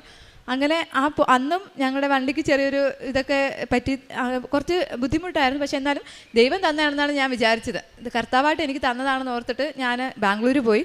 അവിടെ ചെന്ന് ഞാൻ പ്രാർത്ഥിച്ച് ബൈബിൾ വായിച്ച് ഒരുങ്ങിയൊക്കെയാണ് ഞാൻ അവിടെ ചെന്ന് ഞാൻ VFS ഓഫീസിൽ ഒപ്പിട്ട് പ്രാർത്ഥിച്ചിട്ട് ഞാൻ എൻ്റെ ആപ്ലിക്കേഷൻ കൊടുത്ത പാടെ അവർ തിരിച്ചു വന്നിട്ട് പറഞ്ഞു, ഇതാ കാറ്റഗറി തെറ്റാണ്, ഇതിവിടെ പറ്റത്തില്ല, വേറെ അപ്പോയിൻമെൻറ്റ് എടുക്കണം, പൊക്കോളാൻ പറഞ്ഞു. പെട്ടെന്ന് ഞാനൊന്ന് സ്റ്റക്കായി. എനിക്ക് എന്ത് ചെയ്യണമെന്ന് അറിയത്തില്ല. ഞാൻ പ്രാർത്ഥിച്ച് ഒരുങ്ങി കർത്താവായിട്ട് തന്നതല്ലേ എനിക്ക്, എന്നിട്ട് എന്തോ പറ്റിയെന്ന് ഞാൻ ചിന്തിച്ചു. ഞാൻ അവിടെ നിന്ന് കരഞ്ഞു, പക്ഷെ ഒരു ഫലം ഉണ്ടായിരുന്നില്ല. ഞാൻ തിരിച്ചു വന്നു. ആദ്യം മാതാവ് എനിക്ക് മാത്രം എന്തേ ഇങ്ങനെ കുറച്ച് ഞാൻ ഒരുപാട് കരഞ്ഞു. അത് കഴിഞ്ഞിട്ട് ഞാൻ ചിന്തിക്കാൻ തുടങ്ങിയത് എനിക്ക് എവിടെയാണ് തെറ്റ് പറ്റിപ്പോയത്, എവിടെയാണ് എനിക്ക് പാളിച്ച് വന്ന് ചിന്തിക്കാൻ തുടങ്ങി. അങ്ങനെ പിറ്റേ ദിവസമായപ്പം മാതാവ് എൻ്റെ അടുത്ത് പറയുന്നുണ്ട്, നീ നെറ്റിൽ നോക്ക് ഈ കാറ്റഗറിക്ക് എന്താ പ്രശ്നമെന്ന്. ഞാൻ നോക്കുമ്പോൾ എൻ്റെ കറക്റ്റ് കാറ്റഗറിയാണ്, അതിലൊരു പ്രശ്നമില്ല. പോരാത്തതിന് അടുത്ത ദിവസം വെച്ചവർക്ക് ഒരു കുഴപ്പമില്ല, അവരുടെതെല്ലാം അക്സെപ്റ്റ് ചെയ്തു. അപ്പോൾ എനിക്ക് മനസ്സിലായി ദൈവം ആഗ്രഹിക്കുന്നില്ല. അതായത് എൻ്റെ ആഗ്രഹമായിരുന്നു ഇവിടെ വെക്കാന്നുള്ളത്, പക്ഷേ ദൈവത്തിൻ്റെ ആഗ്രഹം ഞാൻ ധ്യാനത്തിന് പോവുകയും കുർബാന കൂടുക എന്നുള്ളതായിരുന്നു. അങ്ങനെ ഓർത്തിട്ട് അത് കഴിഞ്ഞിട്ട് ഞാൻ എൻ്റെ ആഗ്രഹങ്ങളെല്ലാം മറന്നു. ഞാൻ പറഞ്ഞു, ദൈവത്തിൻ്റെ ആഗ്രഹം, ഈശോയുടെ ആഗ്രഹം എന്താണോ അതെനിക്ക് മാതാവെ സാധിച്ചു തരണമെന്നായിരുന്നു ഞാൻ പ്രാർത്ഥിച്ചത്. അങ്ങനെ ഇരിക്കെ ഡിസംബർ 29 എനിക്ക് ഉടമ്പടി പുതുക്കേണ്ട ദിവസമായിരുന്നു. ഞാൻ വന്ന് ഉടമ്പടി പുതുക്കി പ്രാർത്ഥിച്ച് ഇവിടെ വന്നിട്ട് ഞാൻ മാതാവിനോട് പറഞ്ഞു, പാസ്പോർട്ട് വെച്ചിട്ട് ഞാൻ പറഞ്ഞു, മാതാവ് ഇനി ഞാൻ ഈ ഡോക്യുമെൻറ്റ്സുമായിട്ട് ഇവിടെ വരാൻ ഇടയാക്കരുത്, എനിക്കിനി അടുത്ത പ്രാവശ്യം വന്ന് സാക്ഷ്യം പറയാൻ ഇടയാക്കണേന്ന് പറഞ്ഞു. അങ്ങനെ പോയി. ഡിസംബർ 31 രാത്രി എല്ലാവരും പല ആഘോഷത്തിലും പോയപ്പോഴത്തേക്ക് ഞാൻ അവിടെ ഒരു ധ്യാന കേന്ദ്രത്തിൽ രാത്രി മുഴുവൻ എൻ്റെ ന്യൂ ഇയർ ഈശോയുടെ കൂടെ ആയിരുന്നു, ആരാധനയിലും പ്രാർത്ഥനയിലും ആയിരുന്നു. അന്ന് എനിക്ക് പുതുവർഷത്തിൽ കിട്ടിയ 2 വചനമായിരുന്നു. വെളിപാട് പുസ്തകത്തിൻ്റെ ഇതായ കർത്താവിൻ്റെ കൃപ നമ്മോട് കൂടെയും, പിന്നെ ഒന്ന് ഹബക്കുക്ക് പ്രവാചകൻ്റെ പുസ്തകം 3-ാം അധ്യായം 17 മുതൽ 19 വരെയുള്ള വാക്യങ്ങൾ. അത്തിവൃക്ഷം പൂക്കുന്നില്ലെങ്കിലും മുന്തിരിയിൽ ഫലമില്ലെങ്കിലും, ഒലിവ് മരത്തിൽ കായ്കൾ ഇല്ലാതായാലും, വയലിൽ ധാന്യങ്ങൾ വിളയുന്നില്ലെങ്കിലും, ആട്ടിൻകുട്ടികൾ ആലയിൽ അറ്റുപോയാലും, കന്നുകാലികൾ തൊഴുത്തിലില്ലാതായാലും ഞാൻ എൻ്റെ കർത്താവിൽ ആനന്ദിക്കും, എൻ്റെ രക്ഷകനായ കർത്താവിൽ സന്തോഷിക്കും. എൻ്റെ കർത്താവായ ദൈവമാണ് എൻ്റെ ബലം. കലമാൻ്റെ പാദങ്ങൾക്കെന്ന പോലെ അവിടുന്ന് എൻ്റെ പാദങ്ങൾക്ക് വേഗത നൽകി, ഉന്നതങ്ങളിൽ നിന്ന് അവിടെ നിന്ന് നടത്തും. അതിനെ ഭയങ്കരമായിട്ട് സ്വാധീനിച്ചു. ഞാൻ പിന്നെ പ്രാർത്ഥിക്കാൻ തുടങ്ങി, ഈ വചനം പറഞ്ഞ് പ്രാർത്ഥിക്കാൻ തുടങ്ങി. ദൈവം എൻ്റെ ഇഷ്ടമല്ല, അങ്ങയുടെ ആഗ്രഹം ഞാൻ എപ്പോൾ പോകണോ അങ്ങനെ ആ ഒരു രീതിയിൽ എന്നെ നടത്തണമെന്ന് പ്രാർത്ഥിക്കാൻ തുടങ്ങി. അങ്ങനെ ഇരിക്കെ ജനുവരി 6 എനിക്ക് വീണ്ടും ഒരു VFSൽ അപ്പോയിൻമെൻറ്റ് കിട്ടി കൊച്ചിയിൽ.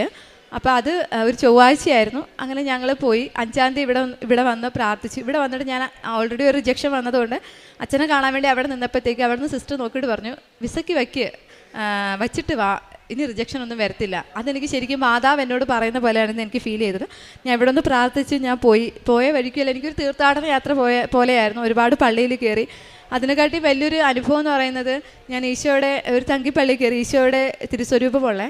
അപ്പോൾ അവിടെ ചെന്ന് ഞാനിങ്ങനെ ആ രൂപത്തിലോട്ട് നോക്കിയപ്പോഴത്തേക്കും എനിക്ക് ചങ്ക് തകർന്ന വേദനയാണ്. അതായത് എനിക്ക് പ്രിയപ്പെട്ട ആരോ ദേഹം മുഴുവൻ മുറിവുകളായിട്ട് ഒരു പച്ച മാംസം പോലെ അവിടെ കിടക്കുന്ന പോലെയാണ് എനിക്ക് ഫീൽ ആയത്. അപ്പം ഞാൻ പൊട്ടിക്കരഞ്ഞു. എന്നിട്ട് എൻ്റെ മനസ്സിൽ വന്നത്, ഒരു ചെയ്യാത്ത കുറ്റത്തിന് ഇത്രയേറെ പീഡകൾ സഹിച്ച് മരിച്ച ഈശോയുടെ മുമ്പിലാണോ നീ നിൻ്റെ നിസ്സാരമായിട്ടുള്ള കാര്യങ്ങൾ പറയണമെന്നാണ് എൻ്റെ മനസ്സിൽ വന്നത്. ഞാൻ അവിടെ നിന്ന് പ്രാർത്ഥിച്ചിട്ട് തിരിഞ്ഞപ്പോഴത്തേക്കും എവിടെ നിന്നാണെന്ന് അറിയത്തില്ല, എനിക്കൊരു കൃപാസനം പത്രം കിട്ടി. അപ്പോൾ എനിക്ക് മനസ്സിലായി ഈശോയും മാതാവ് എൻ്റെ കൂടെ തന്നെ ഉണ്ടെന്ന്. പിറ്റേ ദിവസം രാവിലെ ഞാൻ VFSൽ പോയി. അവിടെ ചെന്നിട്ട് 12:40 അപ്പോയിൻമെൻ്റ് ആണെങ്കിലും 11 മണിക്ക് ഞാൻ അവിടെ ചെന്നിട്ട് ഞാൻ അച്ഛൻ്റെ ധ്യാനം കേട്ടുകൊണ്ടിരിക്കുമായിരുന്നു. അങ്ങനെ ഇരിക്കുന്ന സമയത്ത് അച്ഛൻ തന്ന കാശ് രൂപ എൻ്റെ കയ്യിലുണ്ടായിരുന്നു. അപ്പം അവിടുത്തെ ഒരു മുന്നിൽ ഒരു ചെടിച്ചട്ടി ഉണ്ടായിരുന്നു. അപ്പോൾ എൻ്റെ ഉള്ളിലിരുന്ന് മാതാവ് പറയുന്നുണ്ട്, ഈ കാശ് രൂപ ചെടിച്ചട്ടിയിൽ വെക്കാന്ന്. അപ്പോൾ ഞാനോർത്ത് ഇത്രയും പേരുണ്ട്, ഞാൻ എന്തോ ചെയ്യും, പക്ഷേ എന്തായാലും മാതാവ് പറഞ്ഞതല്ലേ എന്ന് ഓർത്തിട്ട് ഞാൻ എൻ്റെ കാശ് രൂപ അതിൽ വെച്ചതും എന്നെ അവർ വിളിച്ചു. പിന്നെ എനിക്ക് തടസ്സങ്ങളൊന്നും ഇല്ലായിരുന്നു. എൻ്റെ വിസ പ്രോസസ്സിങ് അത് സബ്മിഷൻ നല്ലപോലെ നടന്നു. അവർ പറഞ്ഞു 1 മാസം എടുക്കും വരാനെന്ന് പറഞ്ഞു. അങ്ങനെ ഞാൻ തിരിച്ച് വീട്ടിൽ വന്നു. പിന്നീട് ഇതിനെക്കുറിച്ച് ഞാൻ പ്രാർത്ഥിച്ചൊന്നുമില്ല. അപ്പോൾ ഞാൻ ഈ ഡേറ്റ് 1 മുതൽ ഡിസംബറിൽ 30-ാം തീയതി വരെ എഴുതിയിട്ട് ഇങ്ങനെ ക്രോസ് ചെയ്ത് വരുമായിരുന്നു.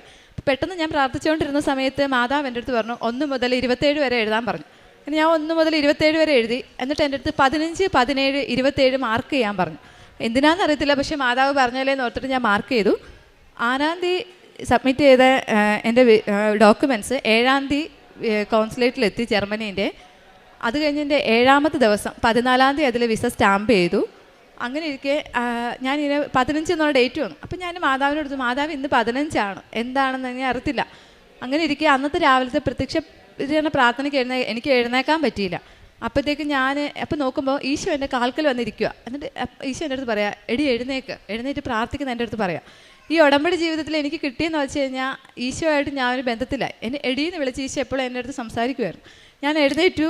അപ്പം തന്നെ എഴുന്നേറ്റ് പ്രാർത്ഥിച്ചു. ആ പ്രാർത്ഥിച്ചുകൊണ്ടിരുന്ന സമയത്ത് എനിക്ക് എൻ്റെ വിസ ഡിസ്പാച്ചായി എന്ന് പറഞ്ഞ് എനിക്കൊരു മെസ്സേജ് വന്നു. പക്ഷേ ഞാനിങ്ങനെ പറഞ്ഞിട്ടുണ്ടായിരുന്നു, അതിനെക്കുറിച്ചൊരു സൂചന ചതുവാണെങ്കിൽ ഞാൻ ആരടുത്തും പറയത്തില്ലായിരുന്നു. ഇന്ന് ഈ നിമിഷം വരെ ഞാൻ ആരടുത്തും പറഞ്ഞിട്ടില്ല എനിക്ക് അങ്ങനെ ഒരു ഡിസ്പാച്ചായെന്നുള്ളൊരു മെയിൽ വന്നത്. അപ്പം ഓക്കെ വന്നു. അത് കഴിഞ്ഞപ്പോഴത്തേക്കും പിന്നെ 17 എന്നുള്ള ഡേറ്റ്, അതെന്തുവാന്ന് എനിക്കറിയത്തില്ല. അന്ന് ഞങ്ങളുടെ വെഡ്ഡിങ് ആനിവേഴ്സറിയും കൂടെ ആയിരുന്നു. അങ്ങനെ ഇരിക്കെ 17-ാം തീയതി രാവിലെ എനിക്ക് ഇതുപോലെ വന്നിട്ട് ഞാൻ പ്രാർത്ഥിച്ചുകൊണ്ടിരുന്ന സമയത്ത് ഇങ്ങനെ 17-ാം തീയതി പ്രാർത്ഥിച്ചുകൊണ്ടിരുന്ന സമയത്ത് എനിക്കിങ്ങനെ മെസ്സേജ് വരുവാണ്. രാവിലെ ഒരു 11 മണിയൊക്കെ ആയപ്പോൾ വരുവാണ്, എൻ്റെ വിസ അറൈവ് ഇന്ന് വരും. അങ്ങനെ കൊറിയർ സർവീസിൽ നിന്ന് എനിക്ക് മെസ്സേജ് വന്നു. പക്ഷേ അന്ന് എൻ്റെ അമ്മ പോയത് വാങ്ങിച്ച് എനിക്ക് വാങ്ങിക്കാൻ പറ്റിയില്ല. പക്ഷേ എനിക്ക് ഉറപ്പുണ്ടായിരുന്നു അതിനകത്ത് വിസ വരുമെന്ന്. 18-ാം തീയതി ഞാൻ പോയി വാങ്ങിച്ചു. ഞങ്ങളുടെ അടുത്തുള്ള ഒരു പള്ളിയിൽ പോയി നേർച്ചയൊക്കെ നേറ്റി അവിടെ വെച്ച് തുറന്ന സമയത്ത് അതിനുള്ളിൽ വിസ അടിച്ചിട്ടുണ്ടായിരുന്നു. അതിൽ ഞാൻ മാതാവിനോട് പറയുന്നുണ്ടായിരുന്നു, മാതാവിൻ്റെ ഒരു അടയാളം എനിക്ക് കാണിച്ചു തരണമെന്ന്. അങ്ങനെ ഇരിക്കെ ഞാൻ ഇങ്ങനെ സാക്ഷ്യങ്ങളിൽ കേട്ടിട്ടുണ്ട് 7-ാമത്തെ പേജിൽ വിസ അടിച്ച് വരണമെന്നൊക്കെ പ്രാർത്ഥിക്കണമെന്ന്. അങ്ങനെ ഞാൻ അച്ഛൻ തന്ന കാശ് രൂപം എൻ്റെ 7-ാമത്തെ പേജിൽ വെച്ചായിരുന്നു പ്രാർത്ഥിച്ചുകൊണ്ടിരുന്നത്. കറക്റ്റ് ഞാനത് തുറന്നു നോക്കിയപ്പം ബാക്കിയുള്ള പേജെല്ലാം വിട്ടിട്ട് എൻ്റെ 7-ാമത്തെ പേജിലായിരുന്നു എൻ്റെ ജർമ്മൻ്റെ വിസ അടിച്ച് വന്നത്. അങ്ങനെ അത് പെട്ടെന്ന് എനിക്ക് എന്ത് ചെയ്യണമെന്ന് അറിയത്തില്ല. ഞാൻ വിചാരിച്ച് ഞാൻ പൊട്ടിക്കരയുമായിരിക്കുമെന്ന്. പക്ഷേ എനിക്ക് കരച്ചിലോ സങ്കടമോ സന്തോഷമോ ഒന്നും തോന്നിയില്ല. ഞാൻ ശരിക്കും എങ്ങനെയായിരുന്നോ ഞാനുണ്ട് ആ ഒരു അവസ്ഥയിൽ തന്നെയായിരുന്നു. ഞാൻ ഈശോയുടെ മുന്നിൽ ചെന്ന് മുട്ട് വെത്തിട്ട് ഞാൻ ചോദിച്ചു, എന്ത് ഈശോയെ എനിക്കൊരു ഇമോഷൻ ഇല്ലാത്തതെന്ന്. അപ്പം ഈശോ എൻ്റെ അടുത്ത് പറഞ്ഞു, നീ എൻ്റെ മുമ്പിൽ ഒരുപാട് കരഞ്ഞതല്ലേടി, ഇനി എന്തിനാ, മതി, ഇനി നീ കരയണ്ട എന്നിങ്ങനെ പറഞ്ഞു. സത്യം പറഞ്ഞാൽ അത് കേട്ടപ്പോൾ എനിക്ക് ഭയങ്കരമായിട്ട് കരച്ചിൽ വന്നു. അപ്പം എനിക്ക് മനസ്സിലായി മാതാവ് ഈശോയിൽ നിന്ന് എനിക്ക് വാങ്ങിച്ചു തന്ന വലിയൊരു അനുഗ്രഹമാണെന്ന്. ഇതിനെക്കാട്ടി പിന്നെ എനിക്ക് വന്ന് 27 എന്നുള്ള നമ്പർ, അതെന്തുവാണ്, ഇനി 27-ാം തീയതി ഞാൻ പോകുമോ അതിനെക്കുറിച്ചാണോ എന്ന് വിചാരിച്ചു.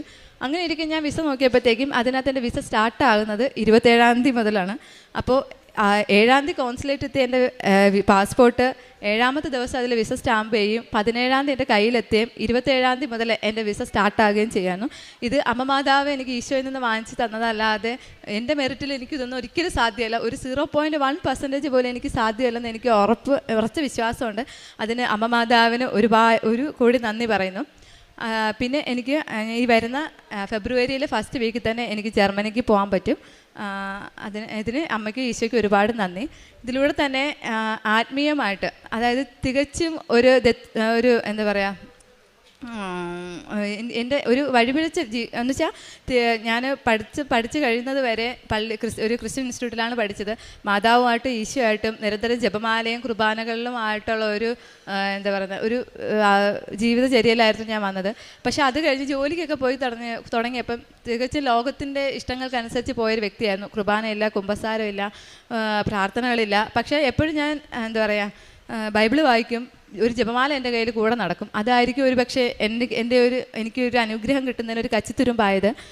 അപ്പം ഇതിലൂടെ എനിക്ക് ആ സമയത്തൊക്കെ ഈശോയായിട്ടൊരു ബന്ധം ഉണ്ടായിരുന്നു. ഞാൻ എന്തുണ്ടെങ്കിലും പറയും, ഈശോ എൻ്റെ അടുത്ത് അതുപോലെ ഒരു ഫ്രണ്ടിനോട് സംസാരിക്കുന്ന പോലെ സംസാരിക്കുമായിരുന്നു. ഈ ഉടമ്പടി ജീവിതത്തിലൂടെ എനിക്ക് വീണ്ടും എൻ്റെ ഈശോയെ തിരിച്ചു കിട്ടി. എപ്പോഴും എന്ത് കാര്യങ്ങളുണ്ടെങ്കിലും ഇപ്പോൾ എനിക്ക് തുറന്നു പറയാം, എനിക്ക് നല്ലൊരു വഴികാട്ടിയായിട്ട് എൻ്റെ കൂടെ തന്നെ എപ്പോഴും ഉണ്ട്.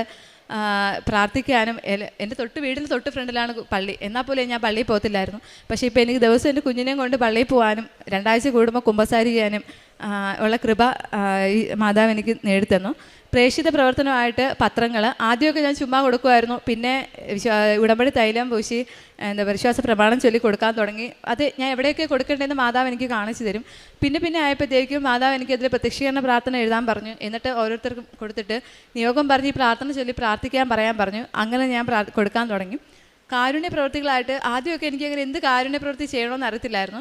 അങ്ങനെ ഇരിക്കെ ഞാനൊരു പ്രൊവിഷൻ ഹോമിൽ സഹായിക്കാൻ മാതാവ് പറഞ്ഞു. അങ്ങനെ എൻ്റെ ഇല്ലായ്മയിൽ നിന്ന് സഹായിക്കാൻ പറ്റി. പിന്നെ ആരെൻ്റെ അടുത്ത് എന്ത് ചോദിച്ചാലും എൻ്റെ കയ്യിലുള്ളത് കൊടുക്കാൻ പറ്റും. പിന്നെ എനിക്ക് പൊതിച്ചോറ് ആഹാരം അങ്ങനെ കൊടുക്കുന്നൊന്നും പറ്റിയില്ല. അപ്പം ഞാൻ ഇങ്ങനെ മാതാവിനോട് ചോദിച്ചു, മാതാവേ നീ എന്താ ആഗ്രഹിക്കുന്നത്, ഞാനിനി അനാഥാലയത്തിലൊക്കെ കൊടുക്കണമാണോ, അങ്ങനെയാണെന്ന് ചോദിച്ചു. അപ്പം മാതാവ് എൻ്റെ അടുത്ത് പറഞ്ഞു, അതിനൊക്കെ ഞാൻ വേറെ ആളെ നിയോഗിച്ചിട്ടുണ്ട്. നീ പോയിട്ട് ഒരു നേരത്തെ ആഹാരത്തിന് പ്രതീക്ഷയില്ല, അതായത് കഴിക്കാൻ പറ്റുമോ ഇല്ലയോ എന്ന് ഒരു ഉറപ്പില്ലാത്തവർക്ക് നീ വാങ്ങിച്ചു കൊടുക്കാൻ പറഞ്ഞു. അങ്ങനെ ഇരിക്കും ഞാൻ നടന്നു പോയപ്പോഴത്തേക്കും ഞാൻ അത്രയും നല്ലതായിട്ട് അതിൻ്റെ ഫ്രണ്ടിൽ കൂടെയാണ് ജോലിക്ക് പോയിക്കൊണ്ടിരുന്നത്. പക്ഷേ അന്ന് ഞാനൊരു അപ്പച്ചനെ കണ്ടു, അവിടെ ഇരിക്കുകയാണ്. അപ്പോൾ എൻ്റെ മനസ്സിൽ പറഞ്ഞു ആഹാരം വാങ്ങിച്ചു കൊടുക്കുക. അങ്ങനെ ഞാൻ വീണ്ടും വന്ന വഴി തിരിച്ച് നടന്നു പോയി ആഹാരം വാങ്ങിച്ച് അപ്പച്ചന് കൊടുത്തു. അപ്പച്ചൻ്റെ അടുത്ത് തിരിച്ചൊന്നും മിണ്ടിയില്ല, ഞാനും ഒന്നും മിണ്ടിയില്ല. ഞങ്ങൾ പരസ്പരം നോക്കി ചിരിച്ചു. അപ്പച്ചൻ്റെ കണ്ണിൽ എന്തെന്നില്ലാത്തൊരു തിളക്കം ഉണ്ടായിരുന്നു. അത് കഴിഞ്ഞ് ഞാൻ തിരിഞ്ഞ് പോരാൻ നേരത്താണ് ഞാൻ ശ്രദ്ധിച്ചത്, ആ മുഷിഞ്ഞ ഇതിൻ്റെ ഇടയിലും ഒരു 2 ജപമാല അപ്പച്ചൻ സൂക്ഷിച്ചു വെച്ചിട്ടുണ്ടായിരുന്നു. അപ്പോൾ എനിക്ക് മനസ്സിലായി ഇത് മാതാവായിട്ട് തന്നതാണ്. അതുകൂടാതെ തന്നെ ഞാൻ ഒരു ദിവസം വീട്ടിൽ ഇരുന്നപ്പോൾ എനിക്ക് ഭയങ്കരമായിട്ട് തണുത്തു. അപ്പം മാതാവ് എൻ്റെ അടുത്ത് പറയുന്നുണ്ട്, നിനക്ക് തണുക്കുന്നില്ലേ ഈ റൂമിലിരുന്നിട്ടും, പക്ഷേ എന്നിട്ടും എന്തുവന്ന് നടു റോഡിൽ തണുത്ത് വിറച്ച് കിടക്കുന്നവരില്ലേ. എന്നിട്ട് ആ അപ്പച്ചൻ്റെ മുഖം എൻ്റെ അടുത്ത് നിന്നിട്ട് പറഞ്ഞു, നീ ഒരു ബ്ലാങ്കറ്റ് വാങ്ങിച്ചു കൊടുക്കാൻ പറഞ്ഞു. അങ്ങനെ വാങ്ങിച്ചു കൊടുത്തു. ഞാൻ അവിടെ നിന്ന് റിസൈൻ ചെയ്ത് പോരുന്ന വരയ്ക്കും ഞാൻ ആ അപ്പച്ചന് വേണ്ടിയിട്ട് ആഹാരങ്ങളും കൊടുത്തു. എന്നിട്ട് പോരാൻ നേരത്തെ ഞാൻ പറഞ്ഞു, ഞാൻ പോവാണ്, ഇനി ആരെങ്കിലും എന്നെപ്പോലെ വന്ന് ആഹാരം തരാൻ വേണ്ടി ഞാൻ പ്രാർത്ഥിക്കാം എന്ന് പറഞ്ഞു. ഇപ്പോഴും ഞാൻ കാണുമ്പോഴൊക്കെ വാങ്ങിക്കൊടുക്കും. അതുപോലെ തന്നെ ഓരോരുത്തരും അതാ എന്നെ കാണിച്ചു തരും, ഇവർക്ക് നീ ഇത്ര രൂപ കൊടുക്കണം, ഇവർക്ക് നീ ഇത്ര രൂപ കൊടുക്കണം, അങ്ങനെ എനിക്ക് കാണിച്ചു തരുമായിരുന്നു. അതാണ് എൻ്റെ കാരുണ്യ പ്രവൃത്തികൾ. എൻ്റെ ആത്മീയ ജീവിതത്തിൽ എനിക്ക് തോന്നുന്നു ഈ ഭൗതിക ഈ പാസ്പോർട്ടിനെക്കാട്ടി ഈ വിസയെക്കാട്ടിൽ എനിക്ക് വലുത്, എനിക്കിപ്പോൾ ഞാൻ ആഗ്രഹിക്കുന്നത് ഈ ഒരു ഉടമ്പടി ജീവിതത്തിൽ എൻ്റെ ഈശോയെ ചേർത്ത് പിടിച്ച് എനിക്ക് ജീവിക്കാനുള്ള ഒരു അനുഗ്രഹം തരണേമെന്നാണ്. കാരണം എനിക്ക് എൻ്റെ ജീവിതം മാറി തുടങ്ങിയത് എൻ്റെ ഈശോയുടെ ആഗ്രഹങ്ങൾക്കനുസരിച്ച് ജീവിക്കാൻ തുടങ്ങിയപ്പോഴാണ്. ഞാൻ ഇങ്ങനെ പ്രാർത്ഥിക്കാൻ തുടങ്ങിയപ്പോഴാണ്, ഈശോയെ ഞാൻ പാപിയാണ്, ഒരു യോഗ്യതയില്ല, പക്ഷേ കുരിശിൻ ചുവട്ടിലും വലതുഭാഗത്തെ കള്ളന് പറുദീസ വാഗ്ദാനം ചെയ്ത ഈശോയെ, അങ്ങയുടെ തിരുരക്തത്തെ കഴുകി എന്നെയും അങ്ങയുടെ കുരിശോട് ചേർത്ത് പിടിക്കണമേ എന്ന് ഞാൻ എപ്പോഴും പ്രാർത്ഥിക്കുമായിരുന്നു. അങ്ങനെ എനിക്ക് ഇത്രയും വലിയ അനുഗ്രഹങ്ങൾ നേടിത്തന്ന അമ്മ മാതാവിനും ഈശോയ്ക്കും ഒരു കോടി നന്ദി. ഞാനിനി എവിടെ പോയാലും, ഞാൻ ഇടയ്ക്ക് ഇവിടെ വന്നിട്ട് ഒരു പ്രതീക്ഷയില്ലാത്ത സമയത്ത് പോലും ഞാൻ ജർമ്മൻ പത്രം വാങ്ങി എൻ്റെ കയ്യിൽ വെച്ചിട്ട് എന്നും പ്രത്യക്ഷീകരണ പ്രാർത്ഥനയുടെ കൂടെ ചൊല്ലുമായിരുന്നു. കാരണം മാതാവ് എന്നെ ആഗ്രഹിക്കുന്നുണ്ടെങ്കിൽ എന്നെ എന്നെങ്കിലും അവിടെ എത്തിക്കുമെന്ന് എനിക്കറിയാമായിരുന്നു. അതുപോലെ തന്നെ പ്രത്യക്ഷീകരണ പ്രാർത്ഥന ജർമ്മനിയിൽ എഴുതി ജർമ്മൻ ഭാഷയിൽ എഴുതി ഞാൻ പ്രാർത്ഥിക്കുമായിരുന്നു. അപ്പോൾ അതുകൊണ്ട് തന്നെ ഞാനിനി ജർമ്മനി പോയാലും എൻ്റെ ജോലിക്കുപരി അല്ലെങ്കിൽ എൻ്റെ സാമ്പത്തിക ഭദ്രതയേക്കാളപ്പുറം എൻ്റെ ഈശോയ്ക്ക് വേണ്ടിയിട്ട് പ്രവർത്തിക്കാൻ, അവിടെ ഒരു പ്രേക്ഷിതയായിട്ട് ജീവിക്കാനുള്ള കൃപ മാതാവ് ഈശോ എനിക്ക് തരണേന്ന് ഞാൻ പ്രാർത്ഥിക്കുന്നു. അമ്മയ്ക്കും ഈശോയ്ക്കും ഒരു